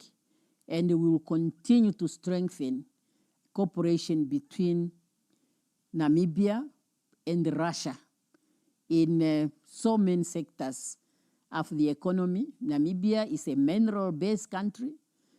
Russia have the technology. We are here talking about industrialization, where you need energy. We have the resources, but we need technology. So we have to turn to friendly countries where we can make use of our resources to develop our country. You did mention to me that you studied in Russia for a year, Madam President. I want to find out from you whether your time there has had any impact on you at any level whatsoever. Definitely. In fact, my 1 year at the High Learning Consumer School, because that's where I studied, it just shaped my understanding of the people of Russia. Because before I went there, I already read a lot about the Soviet Union. I met some of the Russian people who were assisting SWAPO as a liberation movement. One time, I think if I can remember 74, the longest flight I took, it was from Dar es Salaam to Moscow, where I attended a conference called Young Women's Conference. So when I went there for school, really, it was just really to add on that connection I have already developed with the people of Russia through the support that they've been giving us and through the reading of books. So it helped a lot. And that's why I even picked up few words in Russian which are now disappearing, unfortunately. That's okay, Madam President. So recently, we have seen a lot of talk around, particularly talks around BRICS, where we've been hearing a push towards Africa having a permanent voice within the UN Security Council. I want to find out from you, Madam President, particularly in the African states, in your opinion, which nation would best represent Africa at the Security Council level? You know, we are still at the point of the principle and the decision to be taken. There is still a discussion. At a very initial stage, I can say, though it has taken more than 10 years, the reform of the UN Security Council. Is there a decision, unanimous decision? That is one thing with this negotiation. You need a unanimous decision, particularly in the Security Council, because reform of the UN Security Council, it literally means amending the Charter of the United Nations. And the Charter of the United Nations is very clear that any amendment to the Charter, it needs the concurrently of all 5 permanent members of the Security Council. So why do we have to be asked at this point who is going to represent Africa when up to now the principle is not agreed? First, we must be told that yes, we agree, we are going to reform the Security Council, the permanent seat with a veto is still there, and we are also going to make it available to Africa. So now can Africa tell us that how do you make use of that position to fill it and how you make use of it? And then we come on board. So we don't want to climb the tree on top before we start, we clear the stem here where things are still standing. But definitely we'll have once a decision is taken, the world they will know how Africa is going to make use of that permanent seat. Our channel, RT, has been expanding its broadcasting reach. It has even launched an educational cooperation campaign in the region, of which Western media has labeled it propaganda of some sort. I want to find out from you, Madam President, what are your thoughts about that? You know, whenever you are doing something that the other one has fear of, you have to be labeled. You are now talking to me, calling me Madam President. There was a time when I was a terrorist. Because that's how I was seen by those they did not wanted what I was doing, because what I was doing is right, fighting for the independence of Namibia. So then I become a terrorist. So you shouldn't worry. The people, they know what is the truth. So they can always label you in order to discredit, in order to discourage. But the most important thing is to know that you are doing the right thing, and then you remain focused, you will succeed. And that's why I'm here today. You are saying, Madam President, this terrorist. Indeed, Madam President. You speak of a very important statement that at some point they refer to you as a terrorist. That is the same sentiment that was echoed in South Africa when they were labeling Nelson Mandela. And then at the beginning of this interview, Madam President, you mentioned that the former liberation movements are being targeted. Who is targeting them? Those who are not happy with what we are doing. Is it the West, Madam President? Those who are not happy, they are very, very, very uncomfortable. And you see them doing so many funny things. All right. So RT is celebrating 20 years this year. This is no small feat, Madam President, considering that the channel has been banned in some countries like South Africa, for example. So, but in the past 20 years, there have been a lot of changes in the world. What role do you think RT, in particular as a Russian channel, has played in these 20 years? It really played a role because for some of us, when now, because it was part of the package of the GSTV, and then at one point disappeared. We were asking ourselves, because that is where you'll be able to get balanced information. The Western media, I have to tell you, they have their own way of balancing because they have their message that they want to put there. So that's why the Russia Today has to come in order to balance the information that the world is getting. We need that balance. You cannot just get information from one source. You must get information from all sources, and then you'll be able to read between the lines, and you know what is happening in the world. All right, on that note, Madam President, would you kindly wish RT a happy anniversary for the 20 years that they have now achieved? I really sincerely wish them a happy anniversary.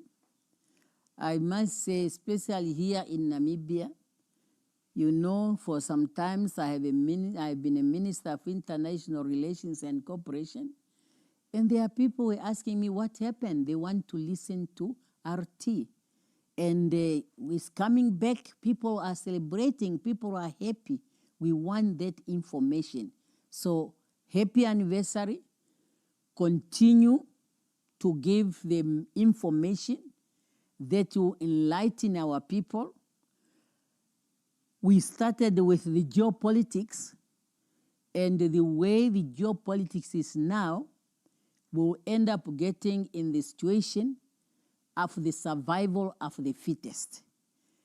But countries like ours, small as we are, we would really want to be informed, and RT is one channel that can give us information that will empower us and enable us to develop right strategies that will enable us to survive in this world of tension, conflict, and anything that you can describe. But we are not losing hope. We are seeing it as a wave that is going to pass, and then we will build on it for future generations to appreciate the current generation, if not condemn it, if we do not do things, if we do not do things properly.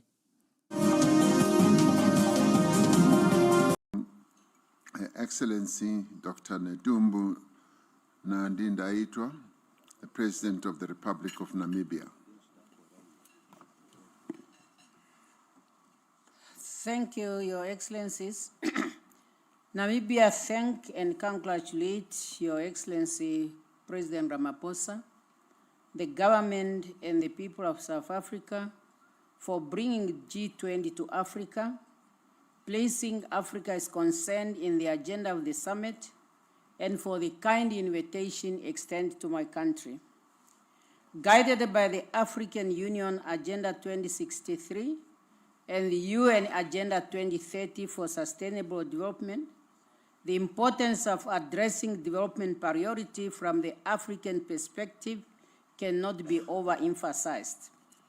Developing countries find themselves on debt trap as a result of capital high cost for developing countries based on the perceived risk that does not reflect the reality on the ground.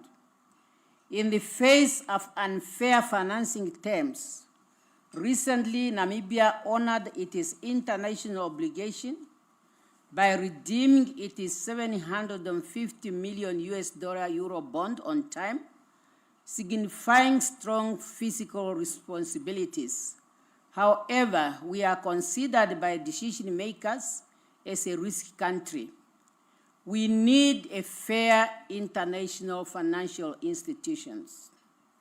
Being the most meaningful way, we can place people at the heart of sustainable development. Our focus on advancing the transformation of global governance must be underpinned by the common understanding that only an inclusive and representative international system will have the capacity to respond to the present-day challenges.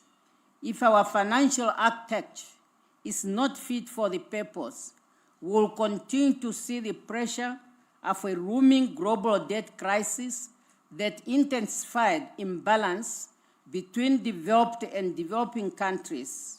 We are not seeking for free money. We want a fair and equal financing opportunities.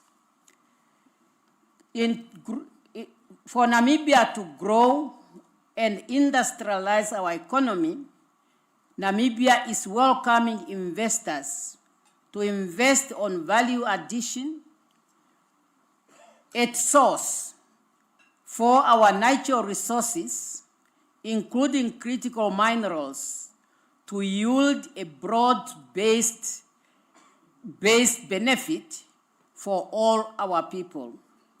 To leave no one behind, countries must mobilize adequate resources for development, apply responsible debt management, and safeguard resources for essential social and economic programs such as education, health, and infrastructures.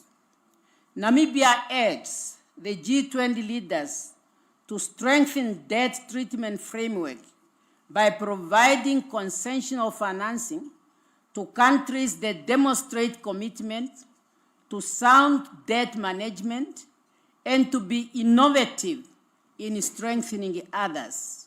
As we strive towards reducing inequality within and among countries, fair taxation, financial inclusion, and social protection are essential tools. In Namibia, social protection coverage has expanded with old age grants reaching 98% of eligible citizens, and children grants stand at 66% of vulnerable children. These measures ensure that vulnerable groups that include people living with disability are supported in the path to prosperity. It also allows women and youth to play their role in development.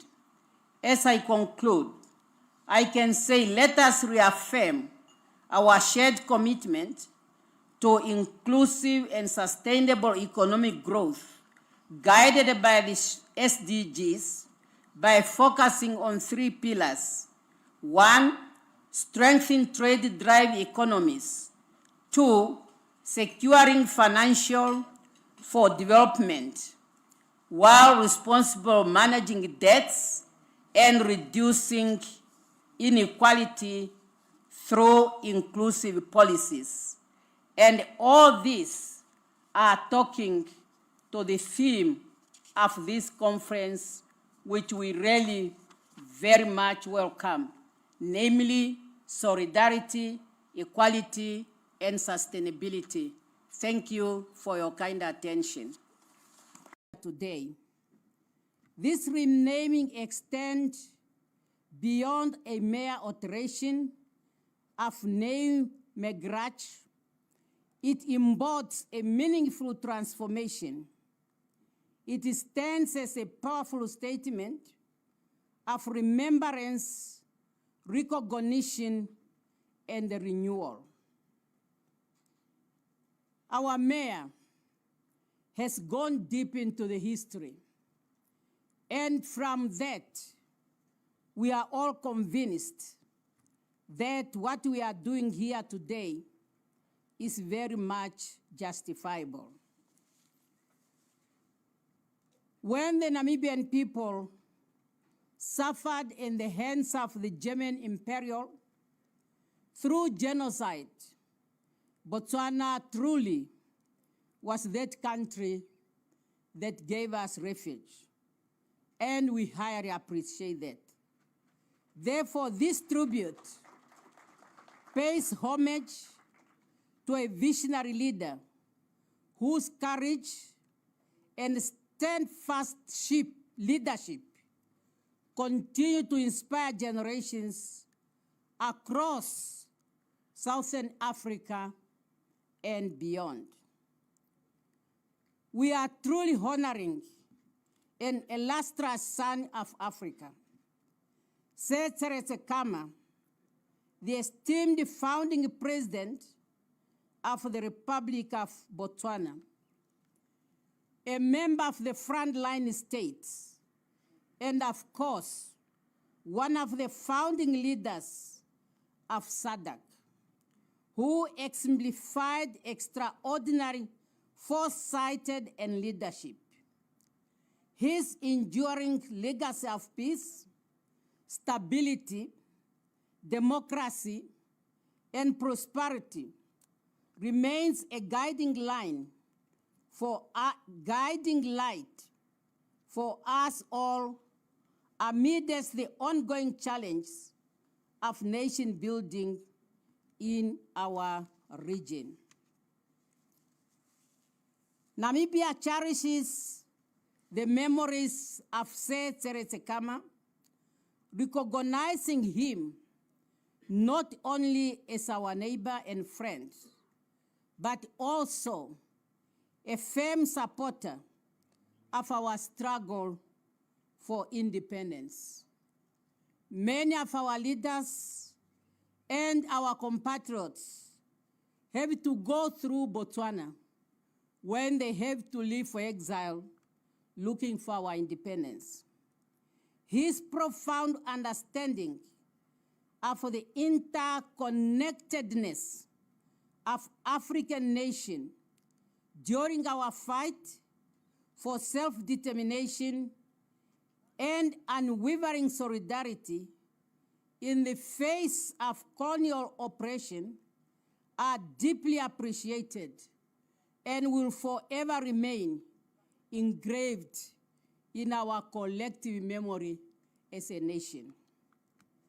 The renaming of this street in his honor is a testimony to the enduring friendship and brotherhood that exists between Namibia and Botswana over the years. Our relationship is rooted not only in our geographical proximity, but also in a shared history, mutual values, and common aspiration.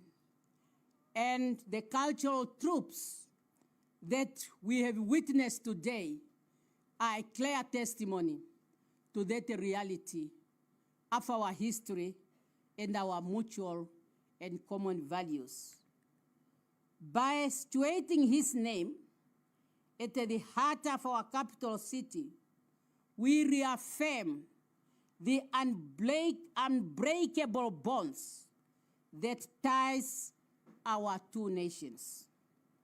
This Ganja signifies our continued commitment to collaborate with Botswana as equal partners and true friendship in our pursuit of regional integration, economic growth, and lasting peace. And that is why this event is also taking place against the background of the binational commission between Namibia and Botswana that is taking place tomorrow. As we know, last year or year before, we have to elevate the level of our collaboration from the level of permanent commission of cooperation, to the binational commission that has to be chaired at the level of heads of state, as opposed to the latter which was at the level of ministers. A street serves as a pathway that connects people and places. So does the legacy of Sir Tseretsekama unite generations. It serves as a reminder that leadership grounded in humanity, serves and principle possess the power to transform nations.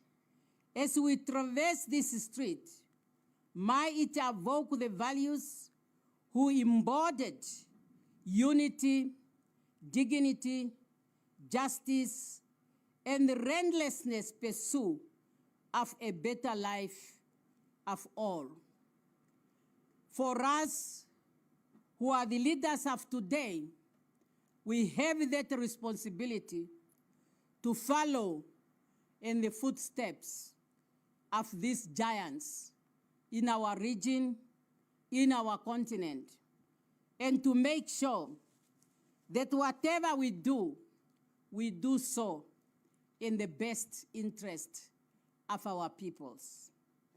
At this stage, allow me, therefore, on behalf of the government and the people of the Republic of Namibia, first to thank the President of Botswana and the former President for having accepted to join us in this occasion, and also to thank the people of Botswana for allowing us to share with you the endurance legacy of Tseretsekama. In the same vein, I want to thank the Maharero Traditional House for your far-sighted thought to approach the city of Windhoek for this street to be named after Sir Tseretsekama. That is something we commend you as a nation. As you know, we did it on our behalf. In the same vein, our gratitude goes to the city of Windhoek for accepting the proposal from the Maharero Loyal House and for having gone all the way. We know in Namibia, when you are to name a street, there are processes that are to be followed. I'm glad you followed them all to the latter until there was unanimity in the Namibian nation for us to rename this street. I am therefore, on behalf of the government and the people of Namibia, as we are renaming this street, in your presence, Mr. President of Botswana, the former president, and all citizens of Botswana, to say that for us, this street will forever stand as a symbol of African solidarity and a lasting friendship between Namibia and Botswana. Thank you for allowing us, and thank you for coming. Let us keep the legacy of Sir Tseretsekama alive.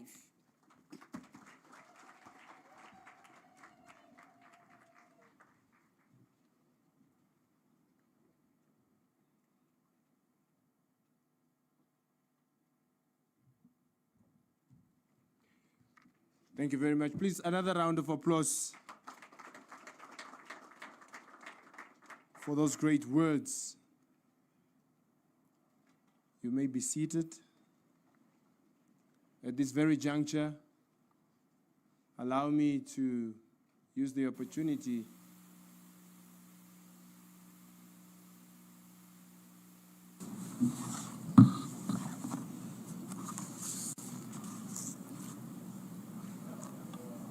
Madam President, gender equality and women empowerment have been key priorities for Namibia's government since our independence in 1990. We have shown strong political will through adopting international commitments, including the Beijing Declaration and the Platform of Action which are domesticated in our national gender policy. 30 years ago in Beijing, we affirmed that women's rights were indeed human rights. Since then, Namibia has always built on the strong foundation of this declaration to draw a strong link on issues related to women and development and access. Our progress in the area of political inclusion and legal frame are grounded in this and underpinned our deep commitment to achieve progress for empowerment of women. As a result of this, Namibia closed 81.1% of its gender gap, ranking 8th globally and first in Africa as per the 2025 World Economic Forum Global Gender Gap reports. As president, I'm happy to highlight our historical milestone. Namibia now has a female president, vice president, speaker of the National Assembly, and Secretary General of the SWAPO Party, the ruling party in Namibia. And women hold 57% of the cabinet, including key ministries such as finance, health, education, international relations and trade. Madam President, as we reflect on our progress, we are also aware that our work is far from to be done. There are areas where there is room for improvement, particularly in the area of economics. In our national context, this is mainly in the area of economic inclusion of women in many economic activities such as mining, fishery, oil and gas, particularly rural women who still remain in the margin of the economic activities. Economic challenge persists across the many sectors, so much that we have to do a lot, particularly in the informal sector, to bring women to the par.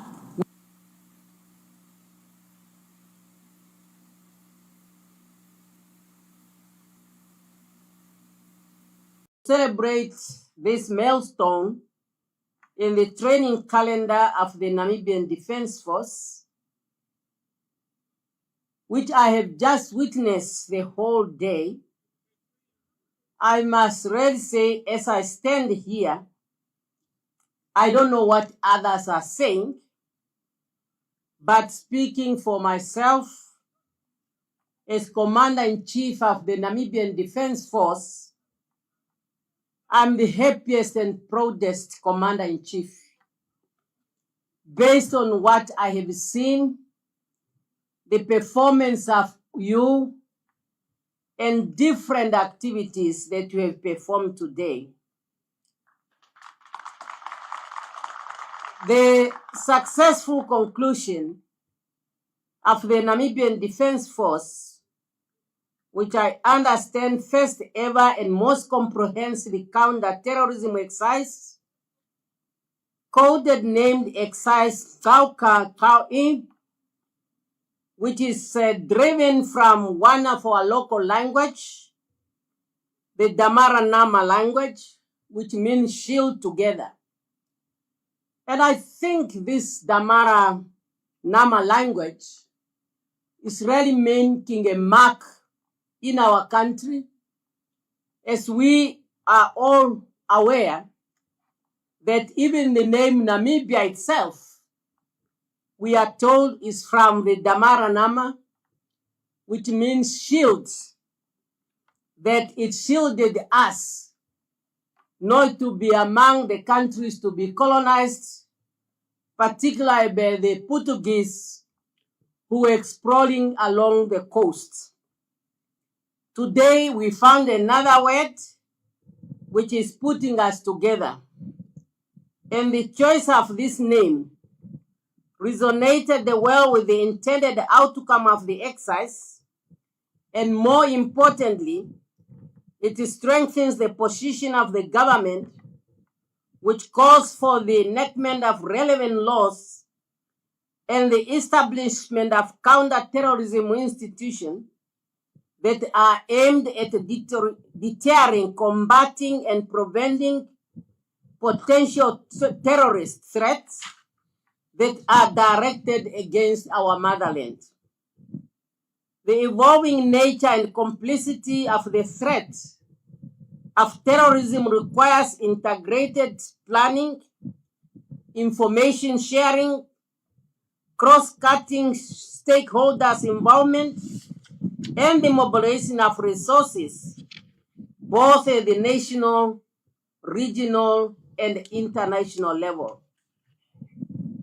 This is what is required and what we must do as a nation in order to shield our motherland from the scourge of terrorism, violent extremism, money laundering, and transnational organized crime. I would therefore at this point sincerely thank the leadership of Honorable Francis Kapofi, the CDF, and all those men and women in uniform and others who participated from the security cluster who were the main player in this exercise. And to you all, I'm saying well done. You have made our nation proud as you have demonstrated your firm commitment and dedication to the call for duty. I understand the past 7 weeks was of intensive training, and you have displayed an extraordinary level of professionalism, dedication, and cross-agency cooperation to execute various tasks that were assigned to you in the line with the exercise scenarios. And truly, I have witnessed it. All the stops that you have made and performed, I'm really satisfied as your commander-in-chief. And the purpose of the government to allocate and spend resources in this exercise, both human and material and financially, is very clear, is to enhance strength, capacity, and build counter-terrorism, preparedness, and resilience in the country. I have to thank you, Minister of Defense and CDF, for having invited the members of parliament, and they've seen themselves. And I'm sure from now on, we are going to have useful debate in our National Assembly, in our parliament, when we are discussing the defense vote. I've been a member for our parliament for 33 years. And I know all those years, that is one vote which is highly debated, and sometimes there are threats even to vote against the vote, when some were thinking that we are wasting resources. But I'm sure what you have seen here, you are now going to be the major defender of the Minister of Defense vote, even to go to the extent that what we are allocating is only that's the best we can do, but definitely cannot be seen enough.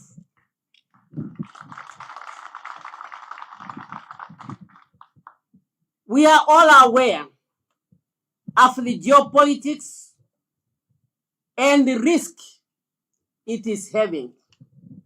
We are seeing it in our own region. We have 2 countries in our region, namely Mozambique, the one part of Mozambique.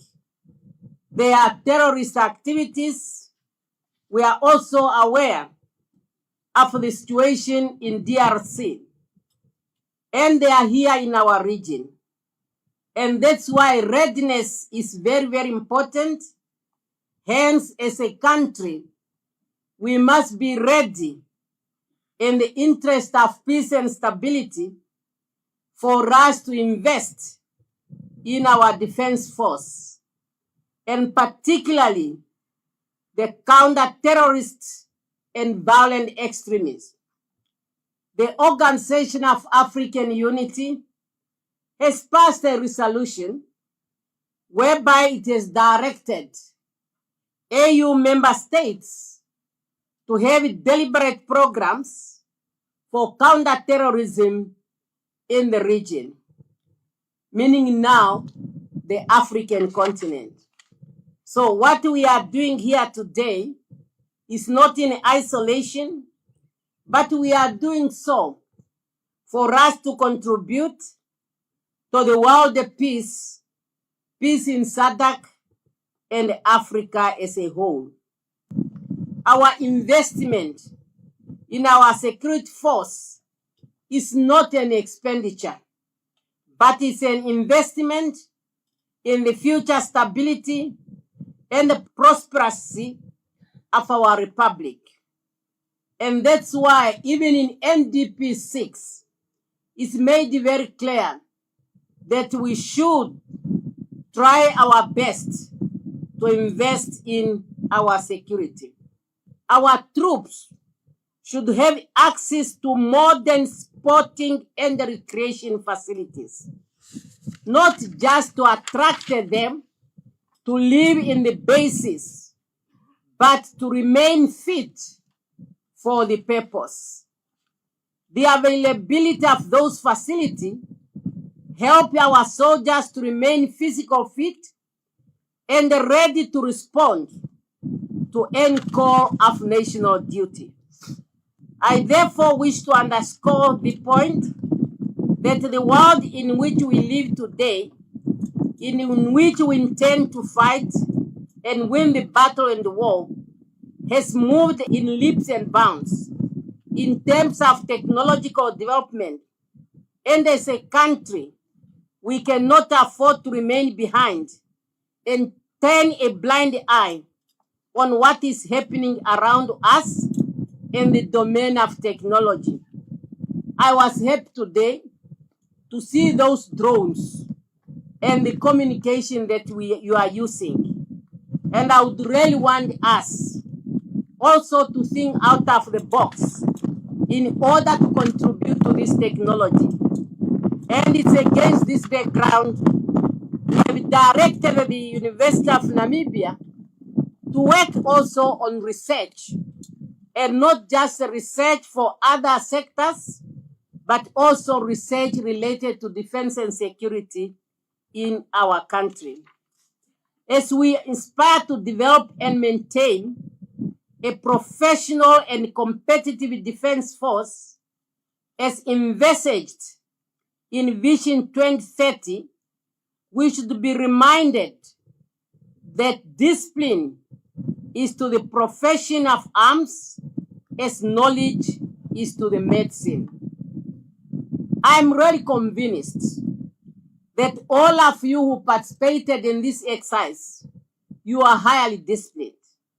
Because if that was not the case, you could not perform to the level you have performed in front of me.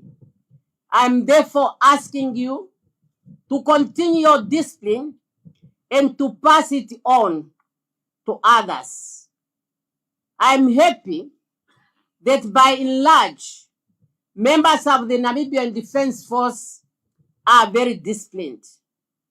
But we are all aware of some elements who are very undisciplined.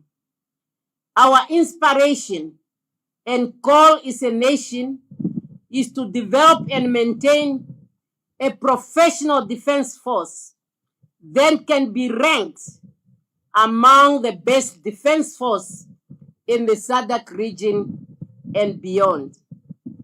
Director of Ceremonies, I am aware that some of our men and women in uniform find comfort to sidestep the establishment chain of command to air their grievance to individuals and entities outside the Ministry of Defense Force and Veteran Affairs. Some of our members have resorted even to consulting political office bearers from whatever side, that does not matter, to serve as their spokesperson, to announce their grievance in the public. That is unacceptable behavior among the troop. And I can tell you frankly, that poses a threat to our national security and should therefore not be accepted, not be tolerated. You must remain outside the politics and remember, our government is a listening government. We are also very sensitive to the well-being of our people in uniform. And there is no way, we know you are in a special service that you are volunteer on behalf of all of us. And that's why when you join the Namibian Defense Force, you have taken an oath, affirmed the oppositions to serve the government and to protect the Constitution of the Republic of Namibia, and allowing this kind of conduct to prevail in the Namibian Defense Force. Let us therefore leave this base today with renewed purpose to continue safeguarding the hard-won peace and stability that allow our economy to grow, our children to learn, and our democracy to flourish. Your performance today is really distinguished. And as you return to your respective units and duty stations, I implore you to always be vigilant and prepared to respond to any call of national duty. And also, in engaging others, for them to learn something from you as to what a member of a unit like this is. It's very important, as what you do among our population has an impact to the whole Namibian Defense Force. Once again, congratulations. God bless the brave men and women of our security force. God bless the Republic of Namibia. And I now have a singular honor to declare exercise Gao-E officially closed. And thank you for your kind attention. Angolais, Nigérians, accueillis par leur hôte sud-africain. Les présidents namibiens, angolais, nigérians, accueillis par leur hôte sud-africain. 19 pays venus des 4 coins du monde, l'Union africaine et l'Union européenne également représentés pour ce premier sommet du G20 organisé en Afrique. Symbolique, après les présidences de pays du Sud global, l'Indonésie, l'Inde et le Brésil, ces 3 dernières années. Ce premier G20 en Afrique porte les espoirs et doit refléter les aspirations des peuples de ce continent et du monde. Priorité affichée de and coastal protection to safeguard critical economic assets and the trade corridors.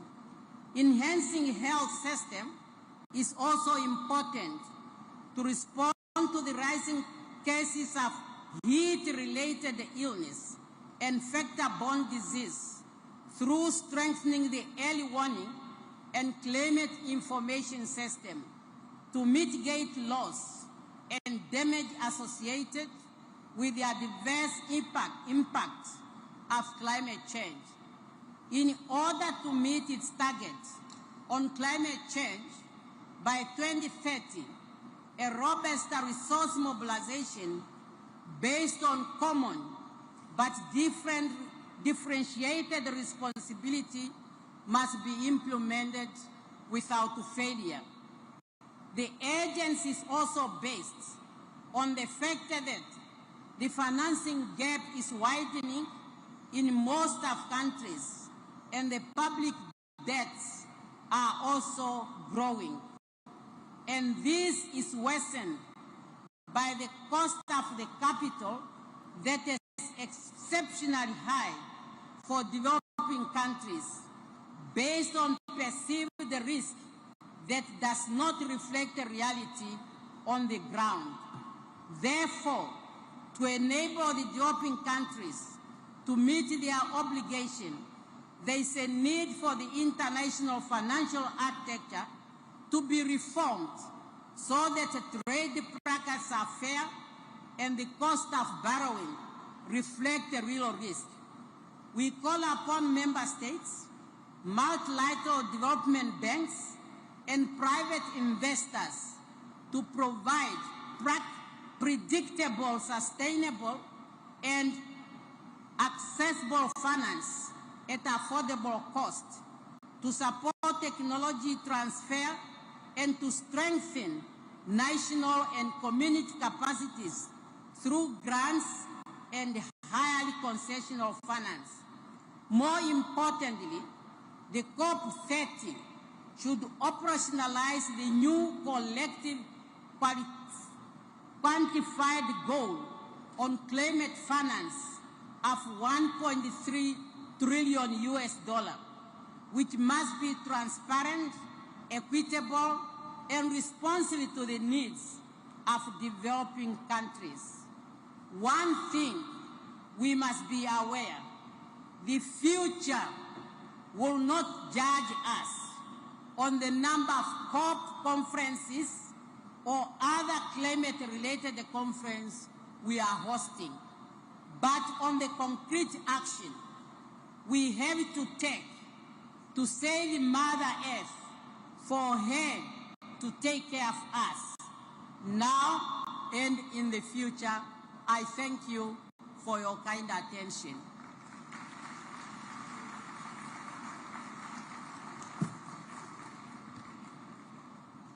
Ndaitwa, President of the Republic of Namibia and Commander-in-Chief of the Armed Forces of the Republic.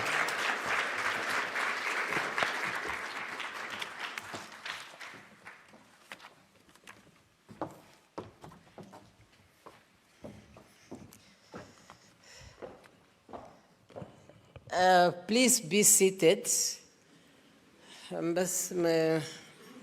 Your Excellency, the special envoy says when she come in, you have to change. When I come in, we have to change.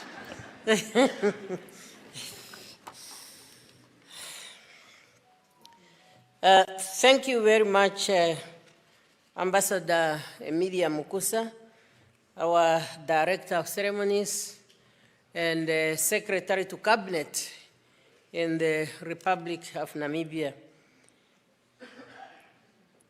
Right Honorable Prime Minister Araje Gurare, Your Lordship Peter Shivute, our Chief Justice, Your Excellency,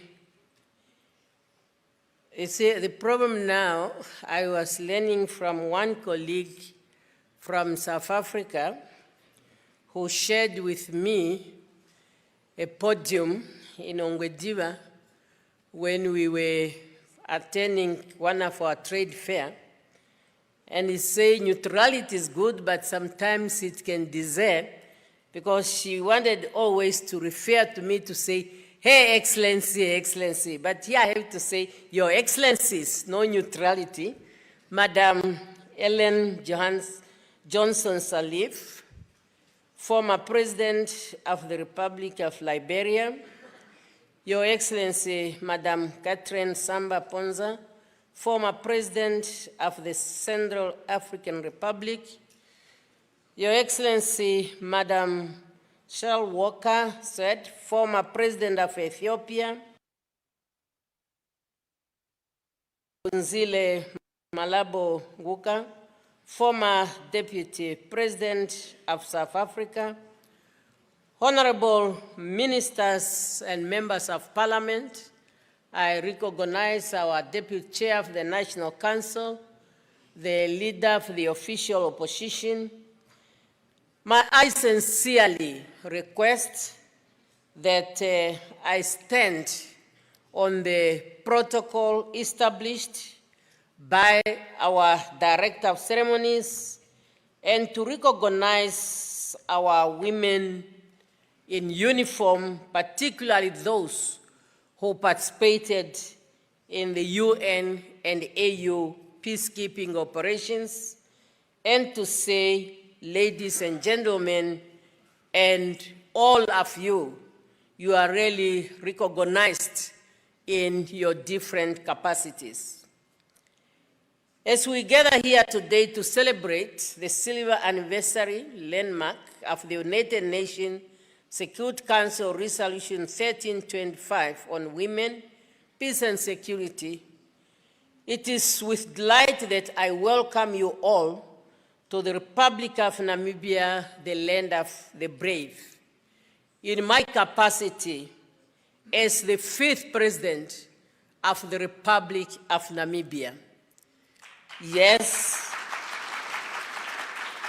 this is the first time that Namibia is having a female president, and as we know it in Namibia, women do not need to be invited to the table. Women have just to be given a space in order to play their role in the table for leadership. Allow me, therefore, at the onset to thank the AU Commission for having worked with us in organizing this celebration. Namibia is grateful to the African Union Commission for the partnership and active collaboration in making this historical event possible. Our continental organization has continued to guide Africa towards a future that is just, peaceful, and prosperous. Under the leadership of the African Union's vision towards Agenda 2063, we are reminded that our continent's strength lies in unity, in shared responsibility, and in the pursuit for peace and development that leaves no one behind.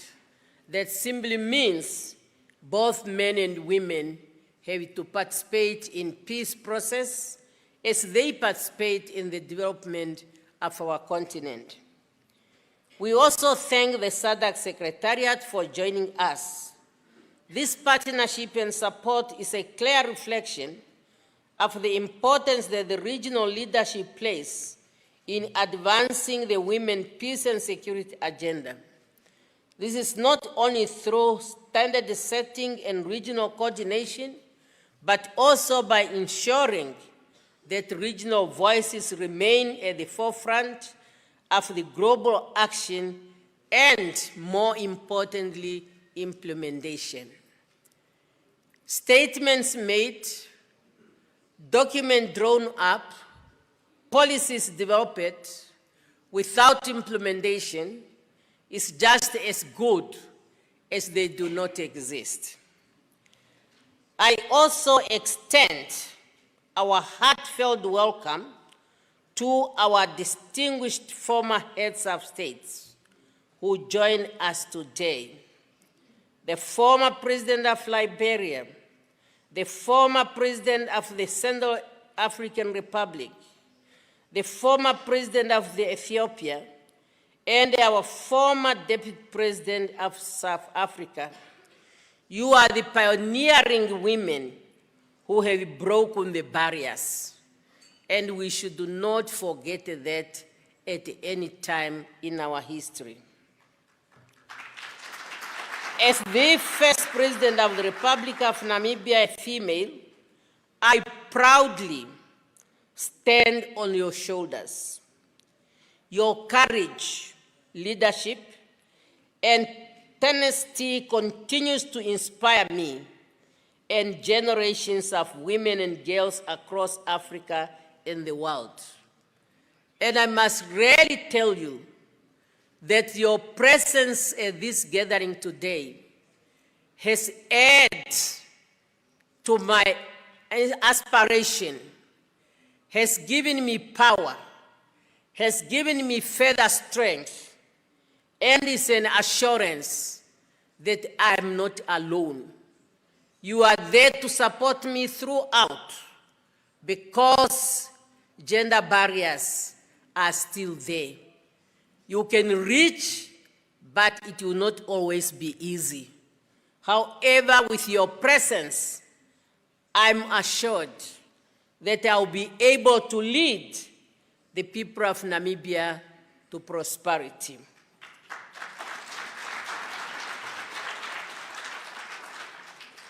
During my campaign, the popular question I was always getting was, what do I say about Madam Ellen Johnson Sirleaf and whether I know her or not? It was an easy answer for me. Of course, I said, we are born apart, one in Southern Africa, one in West Africa, and we never worked together except when I was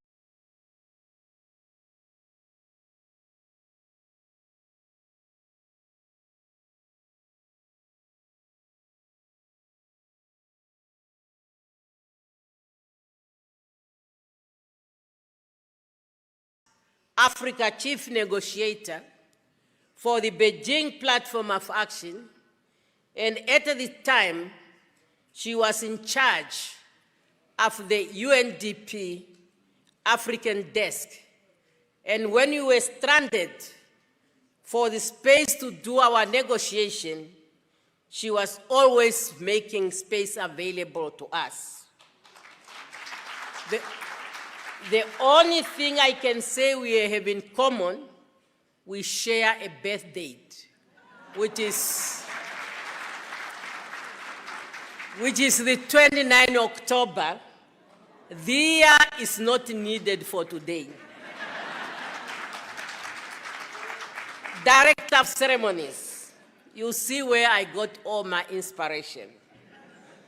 The UN Security Council Resolution 1325 is driven from the Beijing Platform of Action, a document that I also had an honor to serve as the Rapporteur General of that conference, specifically from the critical area of concern, women in conflict. The resolution speaks to the conflict in our region that have positioned women as victims despite the significant role they can play in changing the dynamics of the conflict. Therefore, at the heart of this jubilee, we are reminded why this resolution matters. Our Minister of International Relations and Trade has also elaborated on that, as well as all those who spoke before me.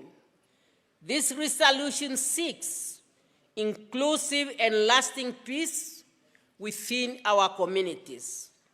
The African continent has experienced its fair share of conflict.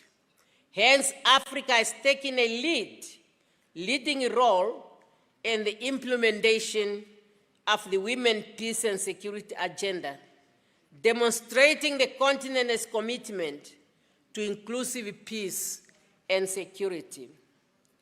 Unfortunately, 25 years later, we mark this anniversary in the context of heightened global tension and a geopolitical order that continue to see women bearing the brunt of some of the most gruesome conflict across the world.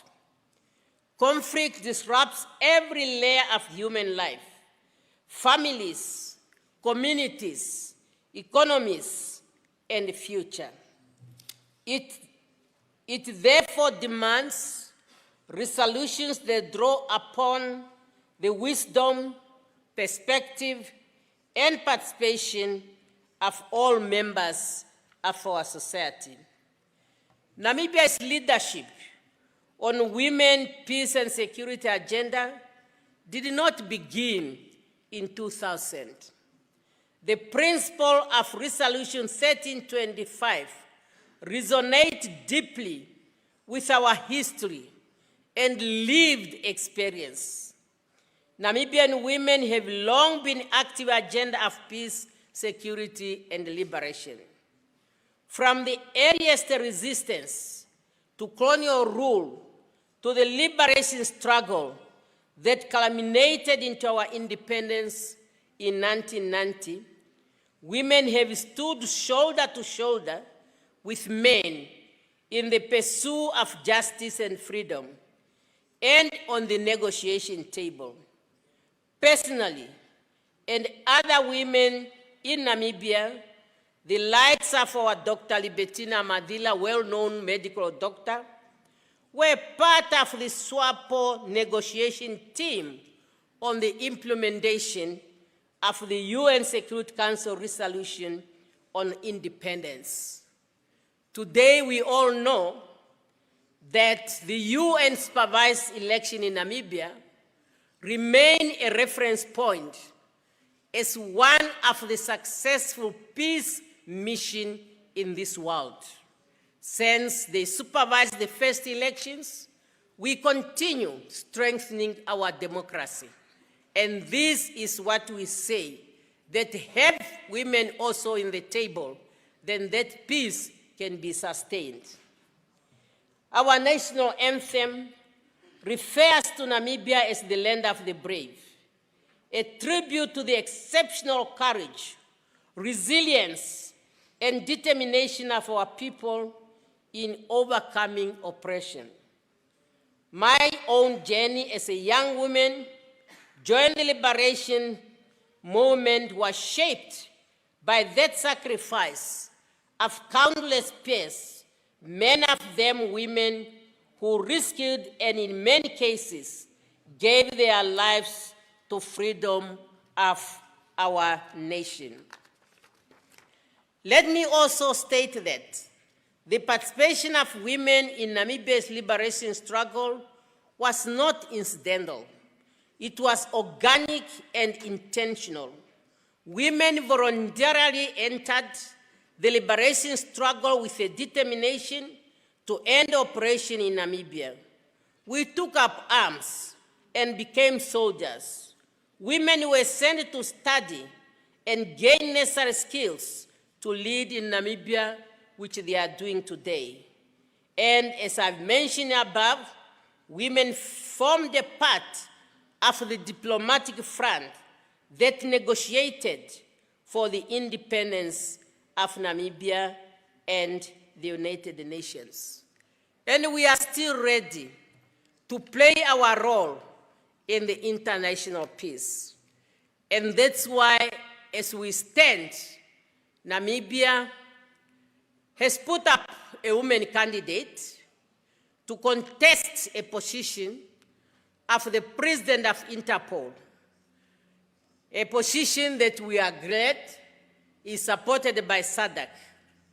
And we have presented to the international community Major General Ana Maria Nainda to be our candidate. Oh, she's there. A professional police officer who is currently serving for some time now in the executive of Interpol. And that is her capability that we have assessed. And we are convinced that if the chance is given to Namibia to lead that organization, we are not going to fail the world. She's a tested member. You can sit down, General.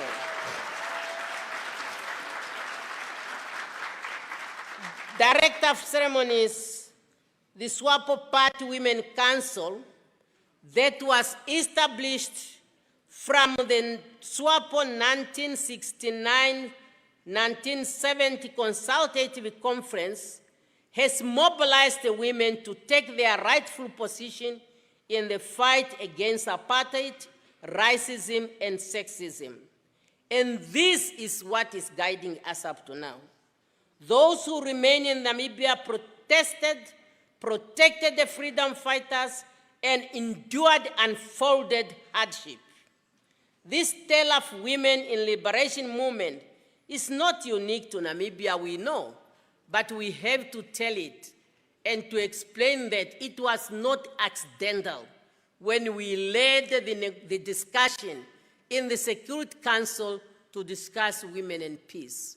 We know it was not easy. When the move was made, it was said, no, let it go to ECOSOC. That's a social issue. That is a humanitarian issue. But we see the impact now that it's making. Experience is the best teacher.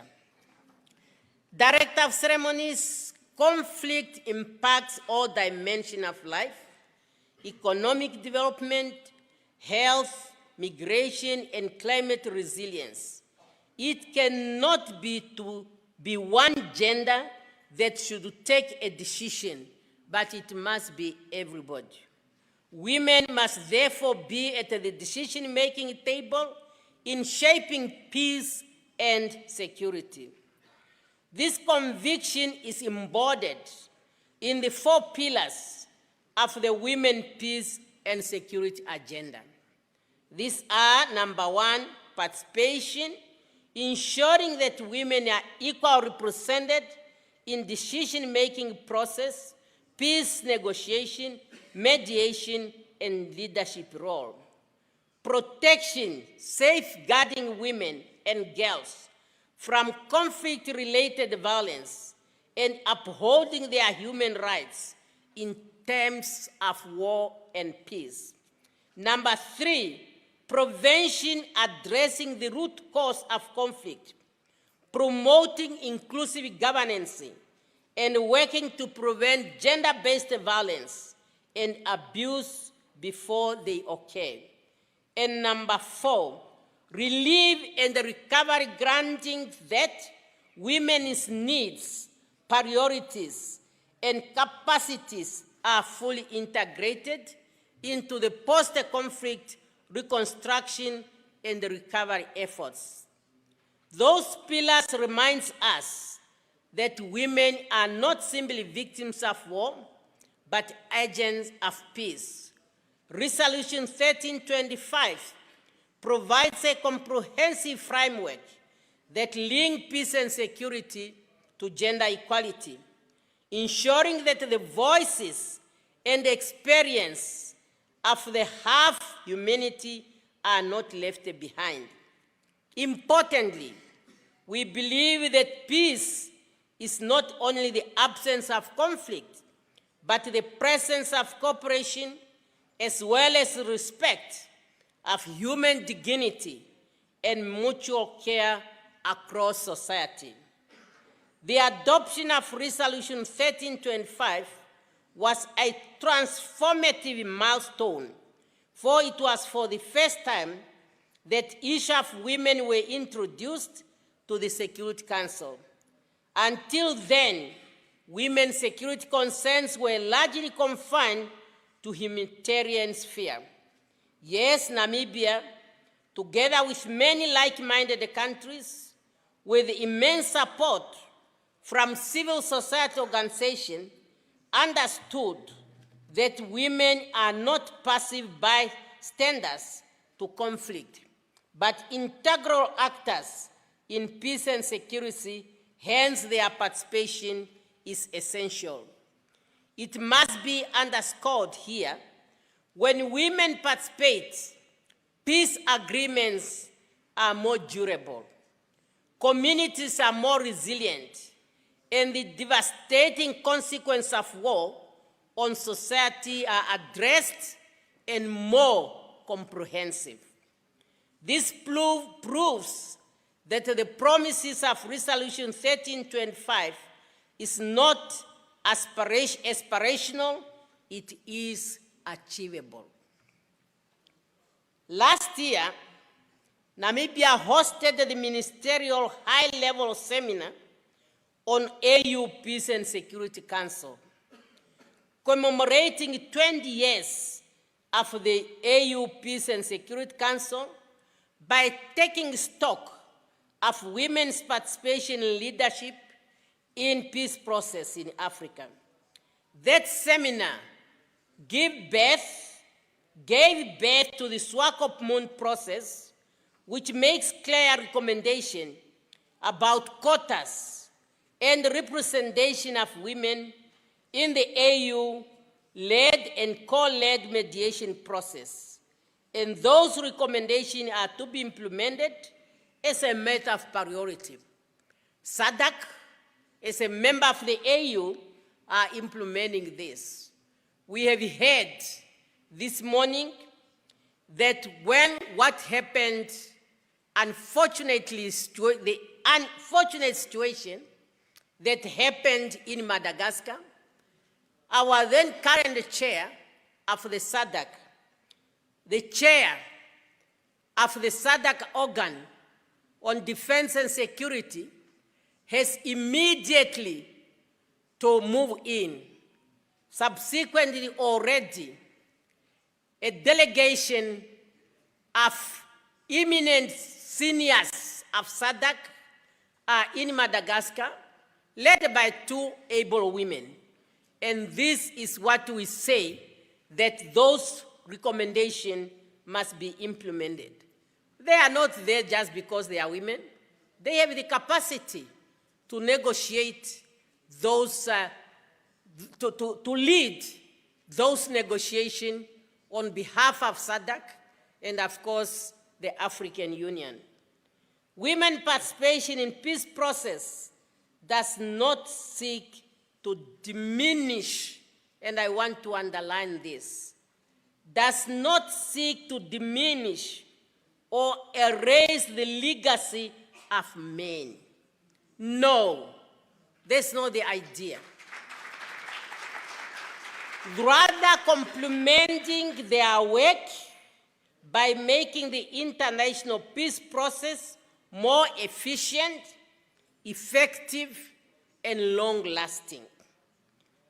On a day like this, we also honor men who have championed women's inclusion and opened the door where we were excluded, and also by playing a significant role in bringing peace in our continent and in the world. Their solidarity reminds us that gender equality is not just a women issue. It's a human issue that benefits all in building just, peaceful, and inclusive society. Director of Ceremonies, as we celebrate the achievement of women, peace and security agenda, it is true that we have also a long way to realize the full implementation of this agenda. Too often, peace deals, particularly those broken by external actors in our continent, have excluded the women as negotiators and mediators, overlooking their perspective and lived experience. This omission has also meant that the specific atrocities endured by women during conflict have not been adequately acknowledged, addressed, or redressed in the post-conflict framework. Without women at the table, peace will remain incomplete. It is in two main places. Political will remain uneven or absent, while many states have adopted commitment. On paper, the implementation lags behind, and women are still excluded. We also face gaps in monitoring, evaluation, and coordination across sectors. Without strong accountability mechanism, the promises of Resolution 1325 risk remaining an inspiration rather than a reality in many parts of the world. Furthermore, some civil society organizations who have been the backbone of the advocacy, service delivery, and community peace building on the subject matters continue to operate under uncertain and inconsistent funding conditions. This instability undermines their capacity to provide vital services, particularly under the relief and recovery pillars. Director of Ceremony, at this same time, the security arena itself continues to evolve. Today's threats are not only armed conflict, but also climate change, cyber insecurity, pandemics, and other emerging risks that destabilize communities and disproportionately affect the women and youth. The Women Peace Agenda must adopt those realities, ensuring that women's voices help shape solutions to both traditional and new security challenges. Those challenges remind us that while we celebrate progress, we must remain vigilant, committed, and innovative in addressing the persistent gaps that hold back the women, peace, and security agenda. It's against that background that in Namibia, we have set up the International Women Peace Center that is aimed to keep reminding ourselves our responsibility and also to work closely with similar centers in the region, in the continent, and the world in advancing the Women Peace Agenda. Director of Ceremonies, as we mark this 25th anniversary, we must also look forward. Resolution 1325 has laid a foundation, but the task ahead remains urgent. Conflict across Africa and the globe are intensifying, with women and children bearing the greatest burden. In order for this agenda to be carried forward into the next quarter century, young women need to be empowered to continue advancing the Women Peace Agenda. Young women empowerment will enforce intergenerational collaboration for a workable and sustainable world peace. Namibia family believe that the future of sustainable peace lies in bringing together the wisdom of women and the energy of the youth, alongside men as equal partner in this process. As we mark 25th anniversary of the UN Security Council 1325, let us also not reflect on the progress we made in peacekeeping and post-conflict, but also confronted by ongoing injustice that are persisting in our world today. In particular, we must remember the women of Palestine who continue to endure unfolded suffering under occupation, displacement, forced hunger, and systematic violence. Their resilience in the face of adversity is a testimony to our human spirit, yet their pain is a reminder of our collective failure to uphold the promises of international law and human dignity. No doubt, many people have lost their lives in Gaza and properties destroyed. However, it is our hope that the ongoing negotiation will bring relief to the people of Palestine. We must also not forget the women of Western Sahara, with the hope that one day the UN resolution on the referendum in that country will be held. In our region, Southern Africa, we call for peace in Eastern DRC and in Cabo Delgado in Mozambique. And really, we have confidence on the good office of the SADC chair of organ on defense and security for the issue of Madagascar to be peaceful resolved. Director of Ceremonies, in the final analysis, Namibia is proud to host this silver anniversary. But we do not do so for self-congratulations. We do so to the recommitment to recommit ourselves alongside Africa and the global community to fully and equally and meaningful participation, or ensure meaningful participation of women in peace and security. Let us honor the past by strengthening the present, and let us secure the future by investing in our women and youth. May this gathering serve as a beacon of hope, reminding us the lasting peace cannot build without all the voices being heard. The leadership of women and girls work together with men and boys across every level of our society is what we need in order to maintain peace and security in the world, being the prerequisite for sustainable development and to address the challenges our people facing anywhere in the world. Once again, welcome to Namibia.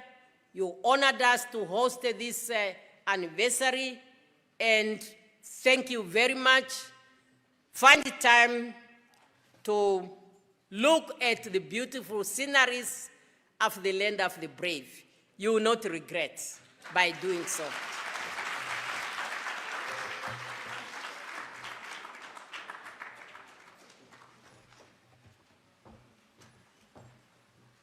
This fireside chat with Her Excellency is a wonderful opportunity, and we are so delighted to have you participate in this chat. And it is a historic moment because 25 years after Namibia's leadership in shaping the UN Security Council resolution on women, peace, and security, it is also 35 years since Namibia's independence, and it is the first time that this nation is led by a female head of state. So it's historic for many, many reasons. And I think, if you don't mind, this definitely deserves a round of applause. As she mentioned, President Nandi Ndaitwah began her journey as a soldier and a leader in Namibia's liberation movement, laying the foundation for a lifelong commitment to leadership, justice, and inclusion. As former Deputy Minister of Gender, she played a pivotal role in encouraging Namibian leaders to pursue an unprecedented resolution at the United Nations Security Council and transformed the global discourse on women, peace, and security. This conversation will explore how political will, the courage to champion what has never been done before, drives the women, peace, and security agenda and connects leadership at the top with women leading peace building at the community level. It will reflect on political will as not just a political declaration, but as a leader's commitment to act, to allocate resources, to hold institutions accountable, and enable inclusive participation. Political will should remain a driving force behind action and implementation in order to carry the WPS agenda forward, where every woman's commitment or contribution to peace is recognized, supported, and sustained from the highest to the grassroots level. So, Your Excellency, I have a number of questions for you, and I would like to start with my first one, which is really as you began your journey as a soldier and leader in Namibia's liberation movement, how did those early experiences shape your understanding of inclusion in peace and security?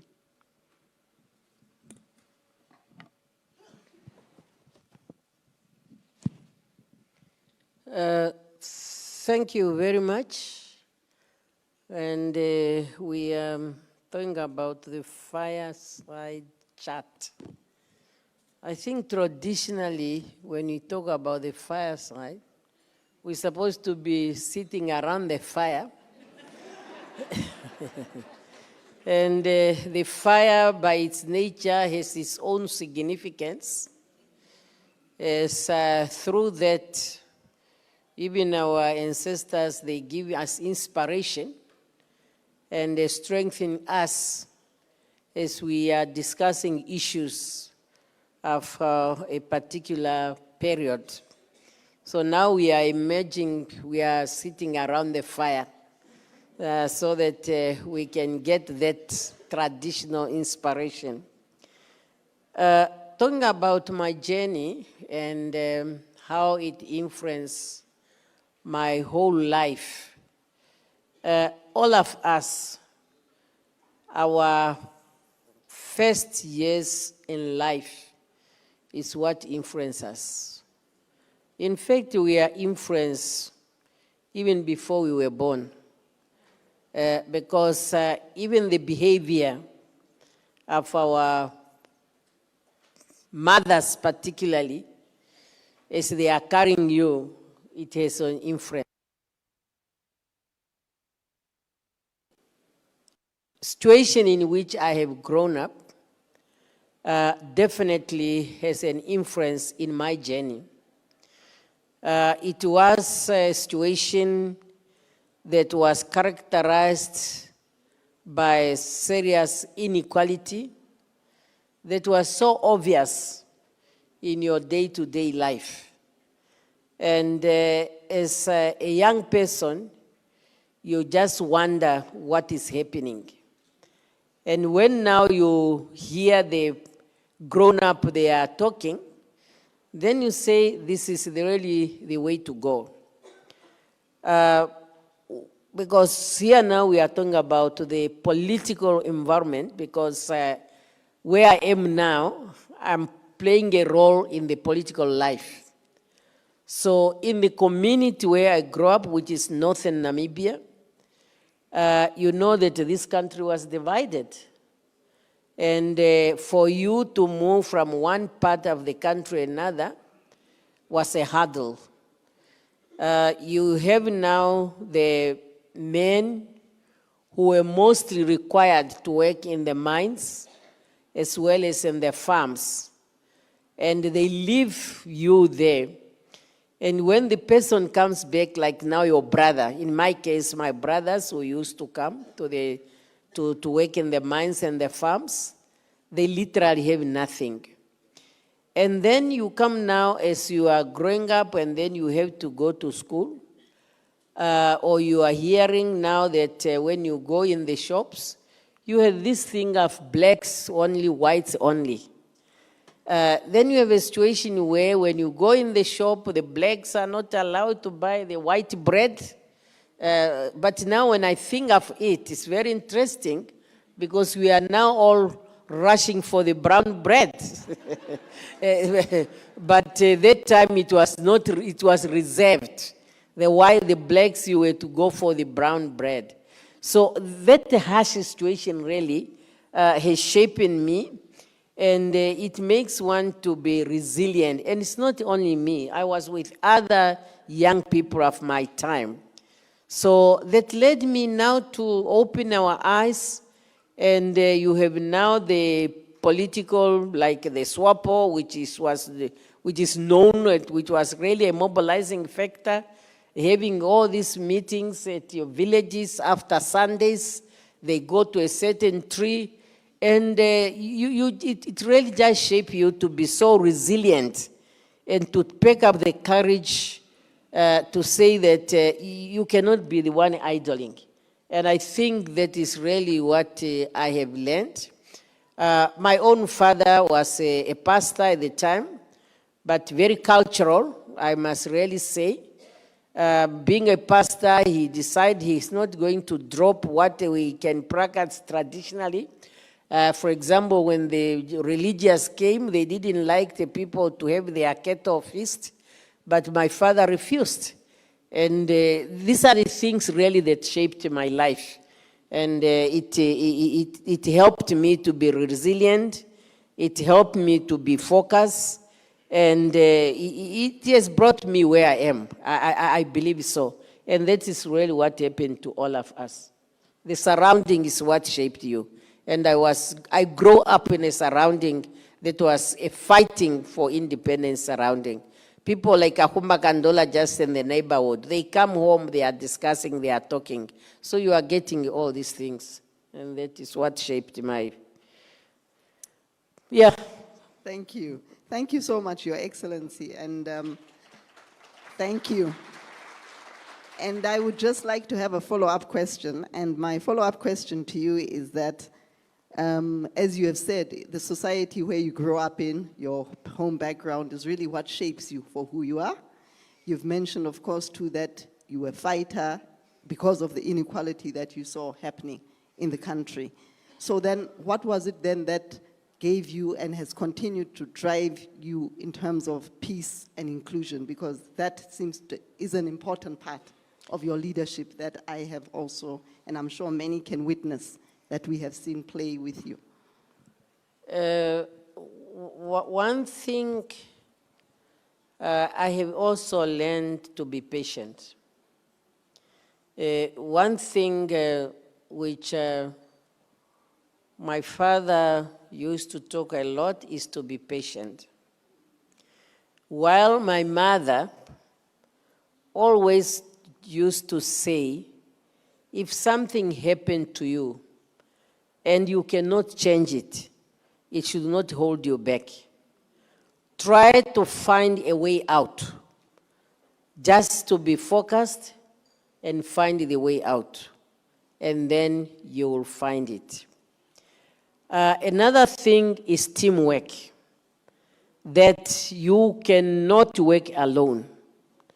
And also, don't be afraid of others. People around you are the ones who are building you up. If they are doing well, you will shine. If you are doing bad, you will not also fall. So I always believed on working as a team, and when given a responsibility to head, it does not mean I know everything. It's just that there must be a leader.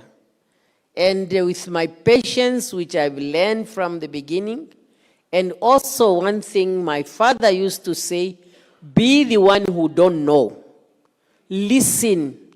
Don't be trying to say you know everything. When you are listening, you will learn what you don't know, and what you know will also be strengthened. So, and this is really what I believe in. That when I'm working, I also work on trust and confidence. I work on trust. So I don't think that, but it can happen, and I can be able to tell that here it seems one is breaking the trust. And I have to find a way how one can get out of it. But definitely when you are working with the people, don't be afraid of them. Their success is your success.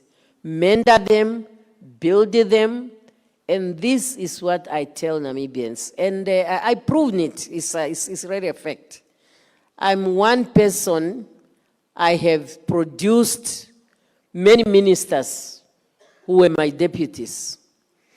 And yes, because I treated them as part of the work. If a person does not want to learn, it's a problem. And even my EDs, I'm happy that our Minister of International Relations was also one who served as my ED. And I see my special advisor there. One time she served me as a deputy And I just say build each other. Never be in the leadership and you think you can give the people around you a limit in terms of what you want to do, because maybe you are afraid that one time they can take over. If somebody is having such a mentality, I'm telling you, they will not succeed. In the process, they will fail. That's really what I believe. Thank you so much for those nuggets that you have already given to us in terms of leadership, or what we can define as successful leadership. So throughout your career, and having held the different leadership roles that you have, and also now with your recent inauguration as the president, how would you define political will? And particularly in the context of advancing women, peace and security, and why is it critical for meaningful change? That's a loaded question, but I hope you can, I'm sure you can pick pieces of it. Thank you. Yeah, political will involves commitment, and it also involves real action. Because if we are saying we have a political will that is only appearing in our statements and declaration, and there's no action that is taking place, definitely that's not a political will. A political will can even go further to think in terms of allocating resources that will enable a specific action. For example, at the AU level, we have demonstrated the political will when sometimes back a decision was taken that for the development of the African continent, at least 15% of African natural resources should not go out of the continent unprocessed. That's a political statement. It's a will. However, if you are not going further to empower Africans with skills and resources to add value to those natural resources, they will continue just to be taken out unprocessed. And that is not a political will. So political will has to go with tangible, with concrete action, resources allocation, and tangible results must be seen. And then you say there is a political will here. Thank you. Thank you for that again. And also, just as a follow-up, because I do have a follow-up, is many times having worked in this Southern Africa region, in the SADC region, in many countries, one of the things that has often been said is that we have a lot of policies, we have a lot of national action plans, declarations, but the challenge is the implementation. So it would be interesting to hear your reflection on that, even as we look at the Women and Peace Security agenda, how you would see us actually move to that action which you have spoken about. You have spoken about the budget that needs to go with it as well. But how do you think we can move beyond that? Yeah, we can move beyond that by, again, going back to the issue of empowerment. We cannot just talk about women need to participate in peace process as mediators, as negotiators, if we are not building their capacity to do that. And that capacities have to be built both at the national, regional, and continental level. I have mentioned this morning that in Namibia we have set up the International Women Peace Center. We have set it up with a purpose because we believe that having such an institution will be able to make room for capacity building of Namibians who can be used in the peace process.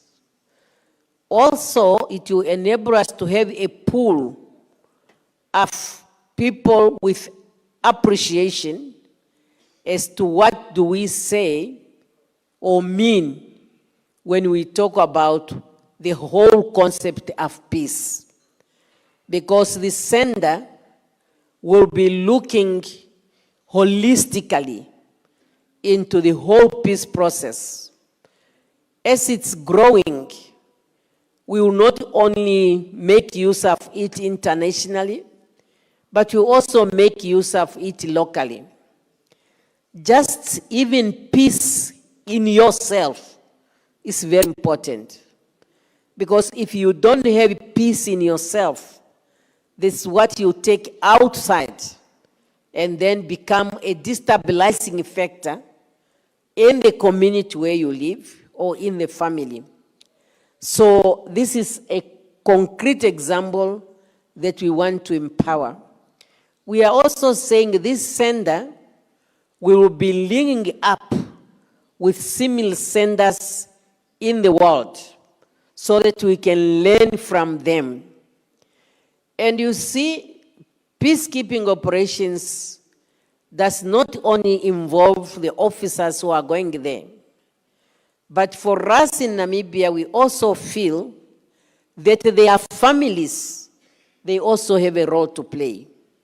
So as we are moving, we would want also to see that the sender should be in contact with the families of the officers who might be part of the UN or the AU peacekeeping missions, so that they appreciate what their family members are doing and their contribution to international peace. So that is really showing a political will that you draw the capacity. I mentioned in the morning our general, whom we want to deploy as part of the Interpol, is our contribution to peace. And we invested in her. We gave her all the chances. We trained her. She has the capacity. And we know that she will be able to save the world and contribute to the maintenance of order in the world. So it's really the empowerment that is required. And you need resources for that. And we do. The sender is operated by the staff who are currently full part of the establishment of the ministries that are participants, that is international relations, the Ministry of Defense, the Ministry of Home Affairs, the Ministry of Gender Equality. So these are the officers who are at the sender. You could have visited it, but now the building is under construction. We want to expand it. We want it to serve the purpose for the sender. So I think now they are just kept in the corners in the office where they belong. But they used to operate there, but we realize we need to improve on the facility. And these are the resources that we are making available for peace process. Your Excellency, thank you very much for that response and a very concrete example in terms then of really that political will does also go with the empowering of people to be able to ensure that what needs to be done is actually done. My next question to you is, as you look back over the past 25 years, what are some of the most important lessons for leaders today who want to advance the women, peace and security agenda?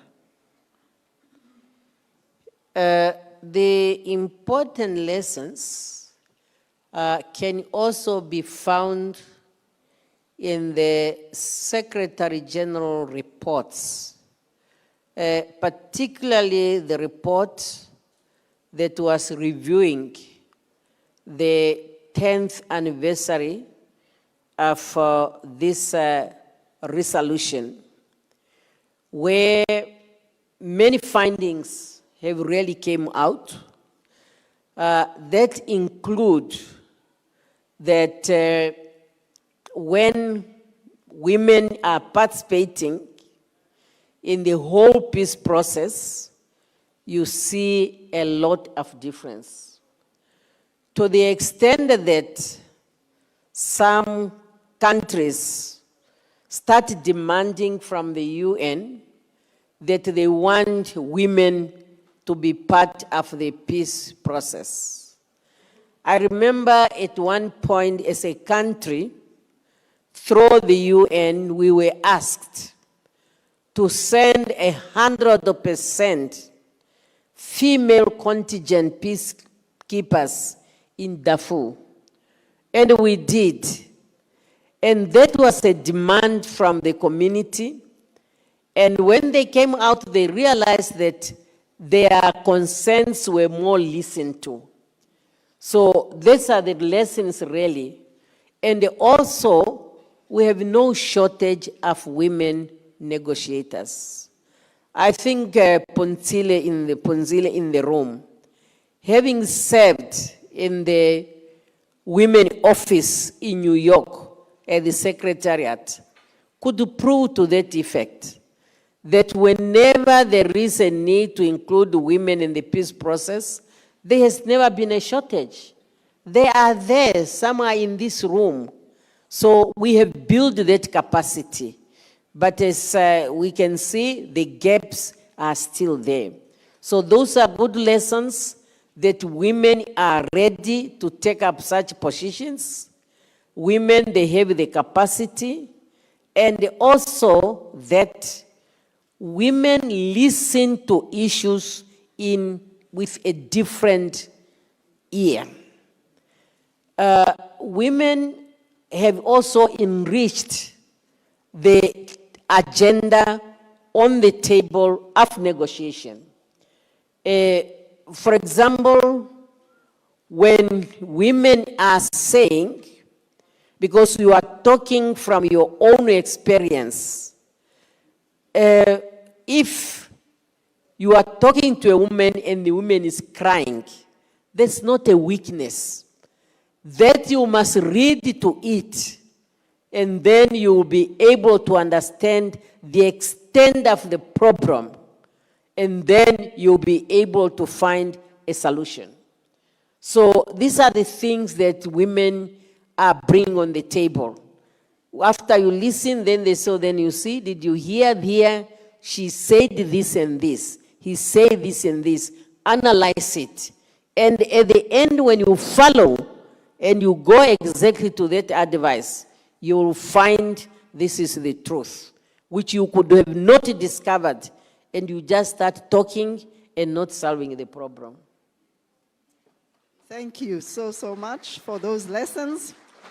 And I think these are lessons we can all take forward as we continue with also our leadership journeys, as many of us in this room are leaders. My next question to you is just to say to you that when I was reflecting on this conversation, I pondered a little bit on the fact that Namibia is a conflict-free country, but yet you are such a strong or a great advocate for peace and security. The statements that you are making at global level with what's happening in Palestine and Gaza, Madagascar, and in some circles you have even been recognized as Mama 1325, which says a great deal about your leadership ethos. Can you please talk to this point and share how Africa can continue to lead in implementing the WPS agenda, particularly the role of young women and men who can play that role in ensuring that it remains a priority? Yeah, Africa can lead, and Africa has already established the ground for leading and champion the issue of women and peace in general. if you look at Agenda 2063, which is the roadmap for Africa's development, the issue of peace and security has been put as priority number 1. And even in the first 10 years of the implementation, what was on top was the silencing of the guns. Unfortunately, we are still hearing guns in the African continent. But that does not mean nothing has happened. So Africa has a responsibility to champion peace and security in the continent. And that is why the African Union have established the AU Peace and Security Council, which is to oversee these programs. I mentioned that last year we celebrated the 20 years for the establishment of the AU Peace and Security Council. And there, the discussions on the participation of women in peace process is highlighted. And that is even led to the appointment of the special envoy on women and peace in the office of the secretary, of the chairman of the commission. For a long time, at the beginning, the first person to go in was our friend Diop, and now our Mulamula is there. This is the recognition, and they have really to run this project. I know for our commitment on the peace, when this office was established, there was no staff. And as a country, at the time I was a Minister of International Relations and Cooperation. The current minister was a ED. We then decided on the expenses of Namibia to attach an officer to the office of the special envoy in order to help to set up that office. I think that was our concrete contribution when we say when we say your political will must be accompanied by real action. So now when the African Union, the chair decided to appoint this envoy, needed the support. The position, they were not budgeted. They were relying on the donors. And as a country, we say it's our decision. So let us attach a person. We cover all the costs so that it will help in setting up the office. We attached a very able colonel who served in the Namibian Defense Force, and she did a commendable job. And Madam Diop can really stand for that. So that is the commitment we really have as a country to Africa to pursue peace and security in order to give meaning to the unity of the continent and to ensure that we develop this continent. It's a pity that our continent is still bleeding with our young people living in poverty, unemployment.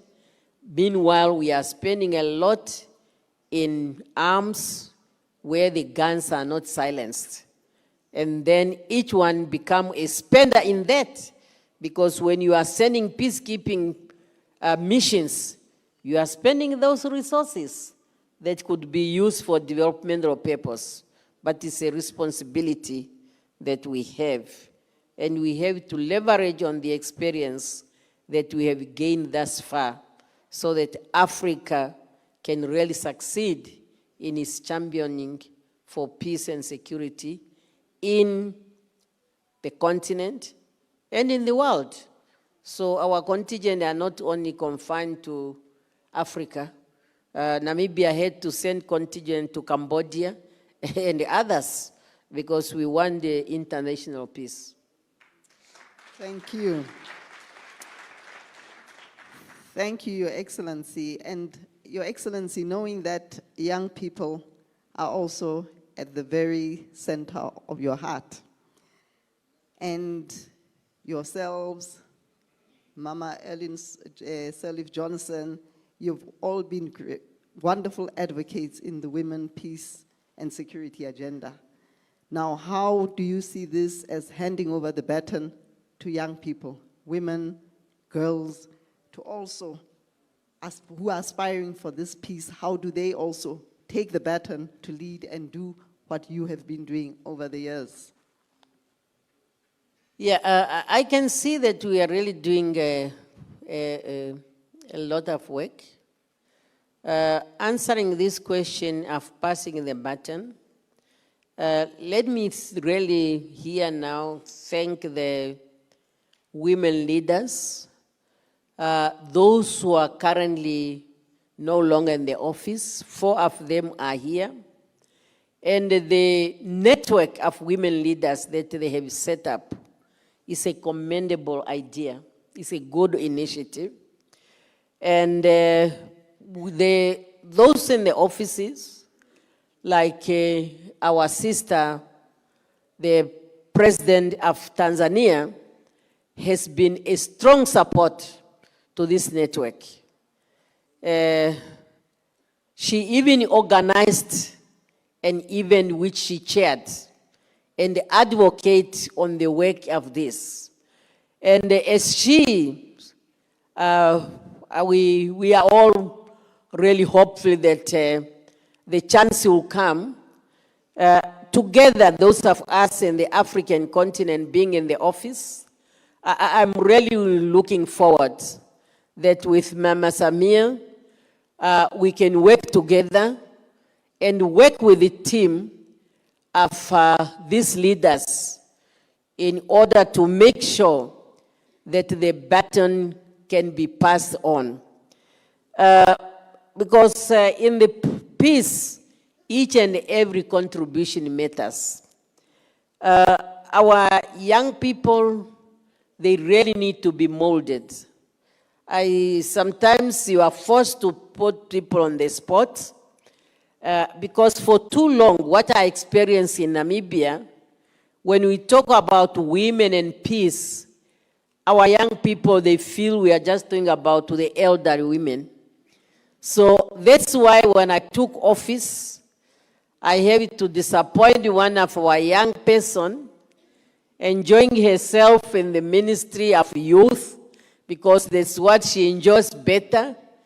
And they say, I'm sorry, I'll make you the Minister of Gender Equality and Child Welfare to enable us to pass the baton.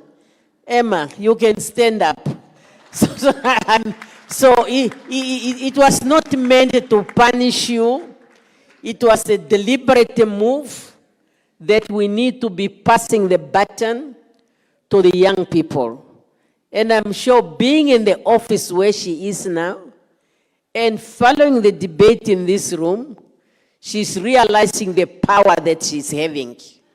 She's having the power to ensure the intergenerational, when we talk about women empowerment, when we talk about development, when we talk about the women and peace agenda. So that is really how we are going to pass the baton.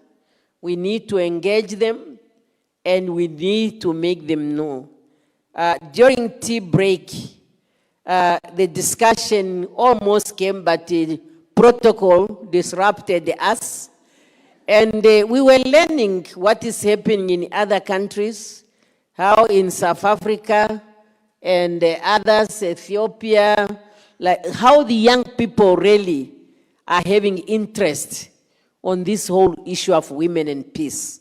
So let us encourage them because they are the future and it will be sustained and it will become more effective, more efficient.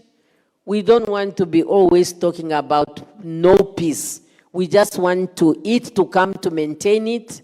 Then we can participate, concentrate on the issues of bread and butter, which are very critical in the African continent. Thank you, thank you, thank you, thank you, Your Excellency. And what you have shared in terms of the future, because as we sit here, we are always looking to the future. We are not going to say the young people are the future. The young people are now. And so I take note of what you have shared in terms of the baton, the several networks that are ongoing in several countries, which are the ones which then are going to help us to raise the leaders for tomorrow, or the leaders for today going into tomorrow. And the United Nations Pact of the Future, which Namibia co-facilitated with Germany, is a roadmap in terms of how we take that peace and security, particularly looking at women, forward. Are there any last words that you would like to give to us before I conclude this hypothetical fireside chat? No, as you ended with the peg for the future, which Namibia was honored to co-facilitate with Germany, we really have to look at the future. And I hope we who are the leaders of today, our actions are inspiring our young people so that they will be able to inspire the next generations. Because as we know, that leadership must be inspiring. Leadership must be mentoring. I do not believe with anybody who can be in the office, and when is the time for you to leave, and I ask you, whom do you think can play your role? And then you say, I don't think if there's anybody. That is a total failure on your side. Do you want to tell me that you were working alone? Which means you have not inspired anybody. You are not seeing the result of your work. You have failed completely. So let us inspire others so that when we leave, you live comfortably, knowing that what you have been doing, another person will do it better. Remember, the students always know better than the teacher because they do their research. So I'm really asking the leaders of today to be inspiring leaders, to mentor others, for them to inspire the other generations so that we can sustain peace and stability in the world, for true democracy to exist, and of course, to address the real needs of the people by ensuring prosperity for all. And I thank you for this opportunity, and I thank all of you for coming to Namibia and for participating in this anniversary. Our team, the organizers, you have done us proud. Honorable ministers, that is international relations and trade, gender equality and child welfare, the Minister of Home Affairs, the Minister of Defense, because these are the steering team that are leading the peace, the women peace agenda in Namibia. Thank you very much. Thank you, Your Excellency, and thank you, esteemed guests, for allowing me to moderate this powerful session. And I really feel that the tone has been set for the rest of what will happen in the next few days. So my parting words to you is, we need your insights. We look forward to your engagement. And thank you so much for listening to us. Thank you. To recognize and nurture the talents of young people, whether in sports, innovation, entrepreneur, or creative industry, among others, and to fully integrate their potential into the economy of our nation. This theme is talking to the center of our priorities, as the 8th administration, that is youth empowerment. And that is why the government has not hesitated to operationalize the National Youth Fund that is capitalized with 257 million Namibian dollars. We did so because we believe that the youth are the future. We believe if our youth are motivated, are organized, they will be able definitely to take this country out of poverty. Something that no Namibian wants to hear. Director of Ceremonies, Helao Nafidi is not only a name on a map.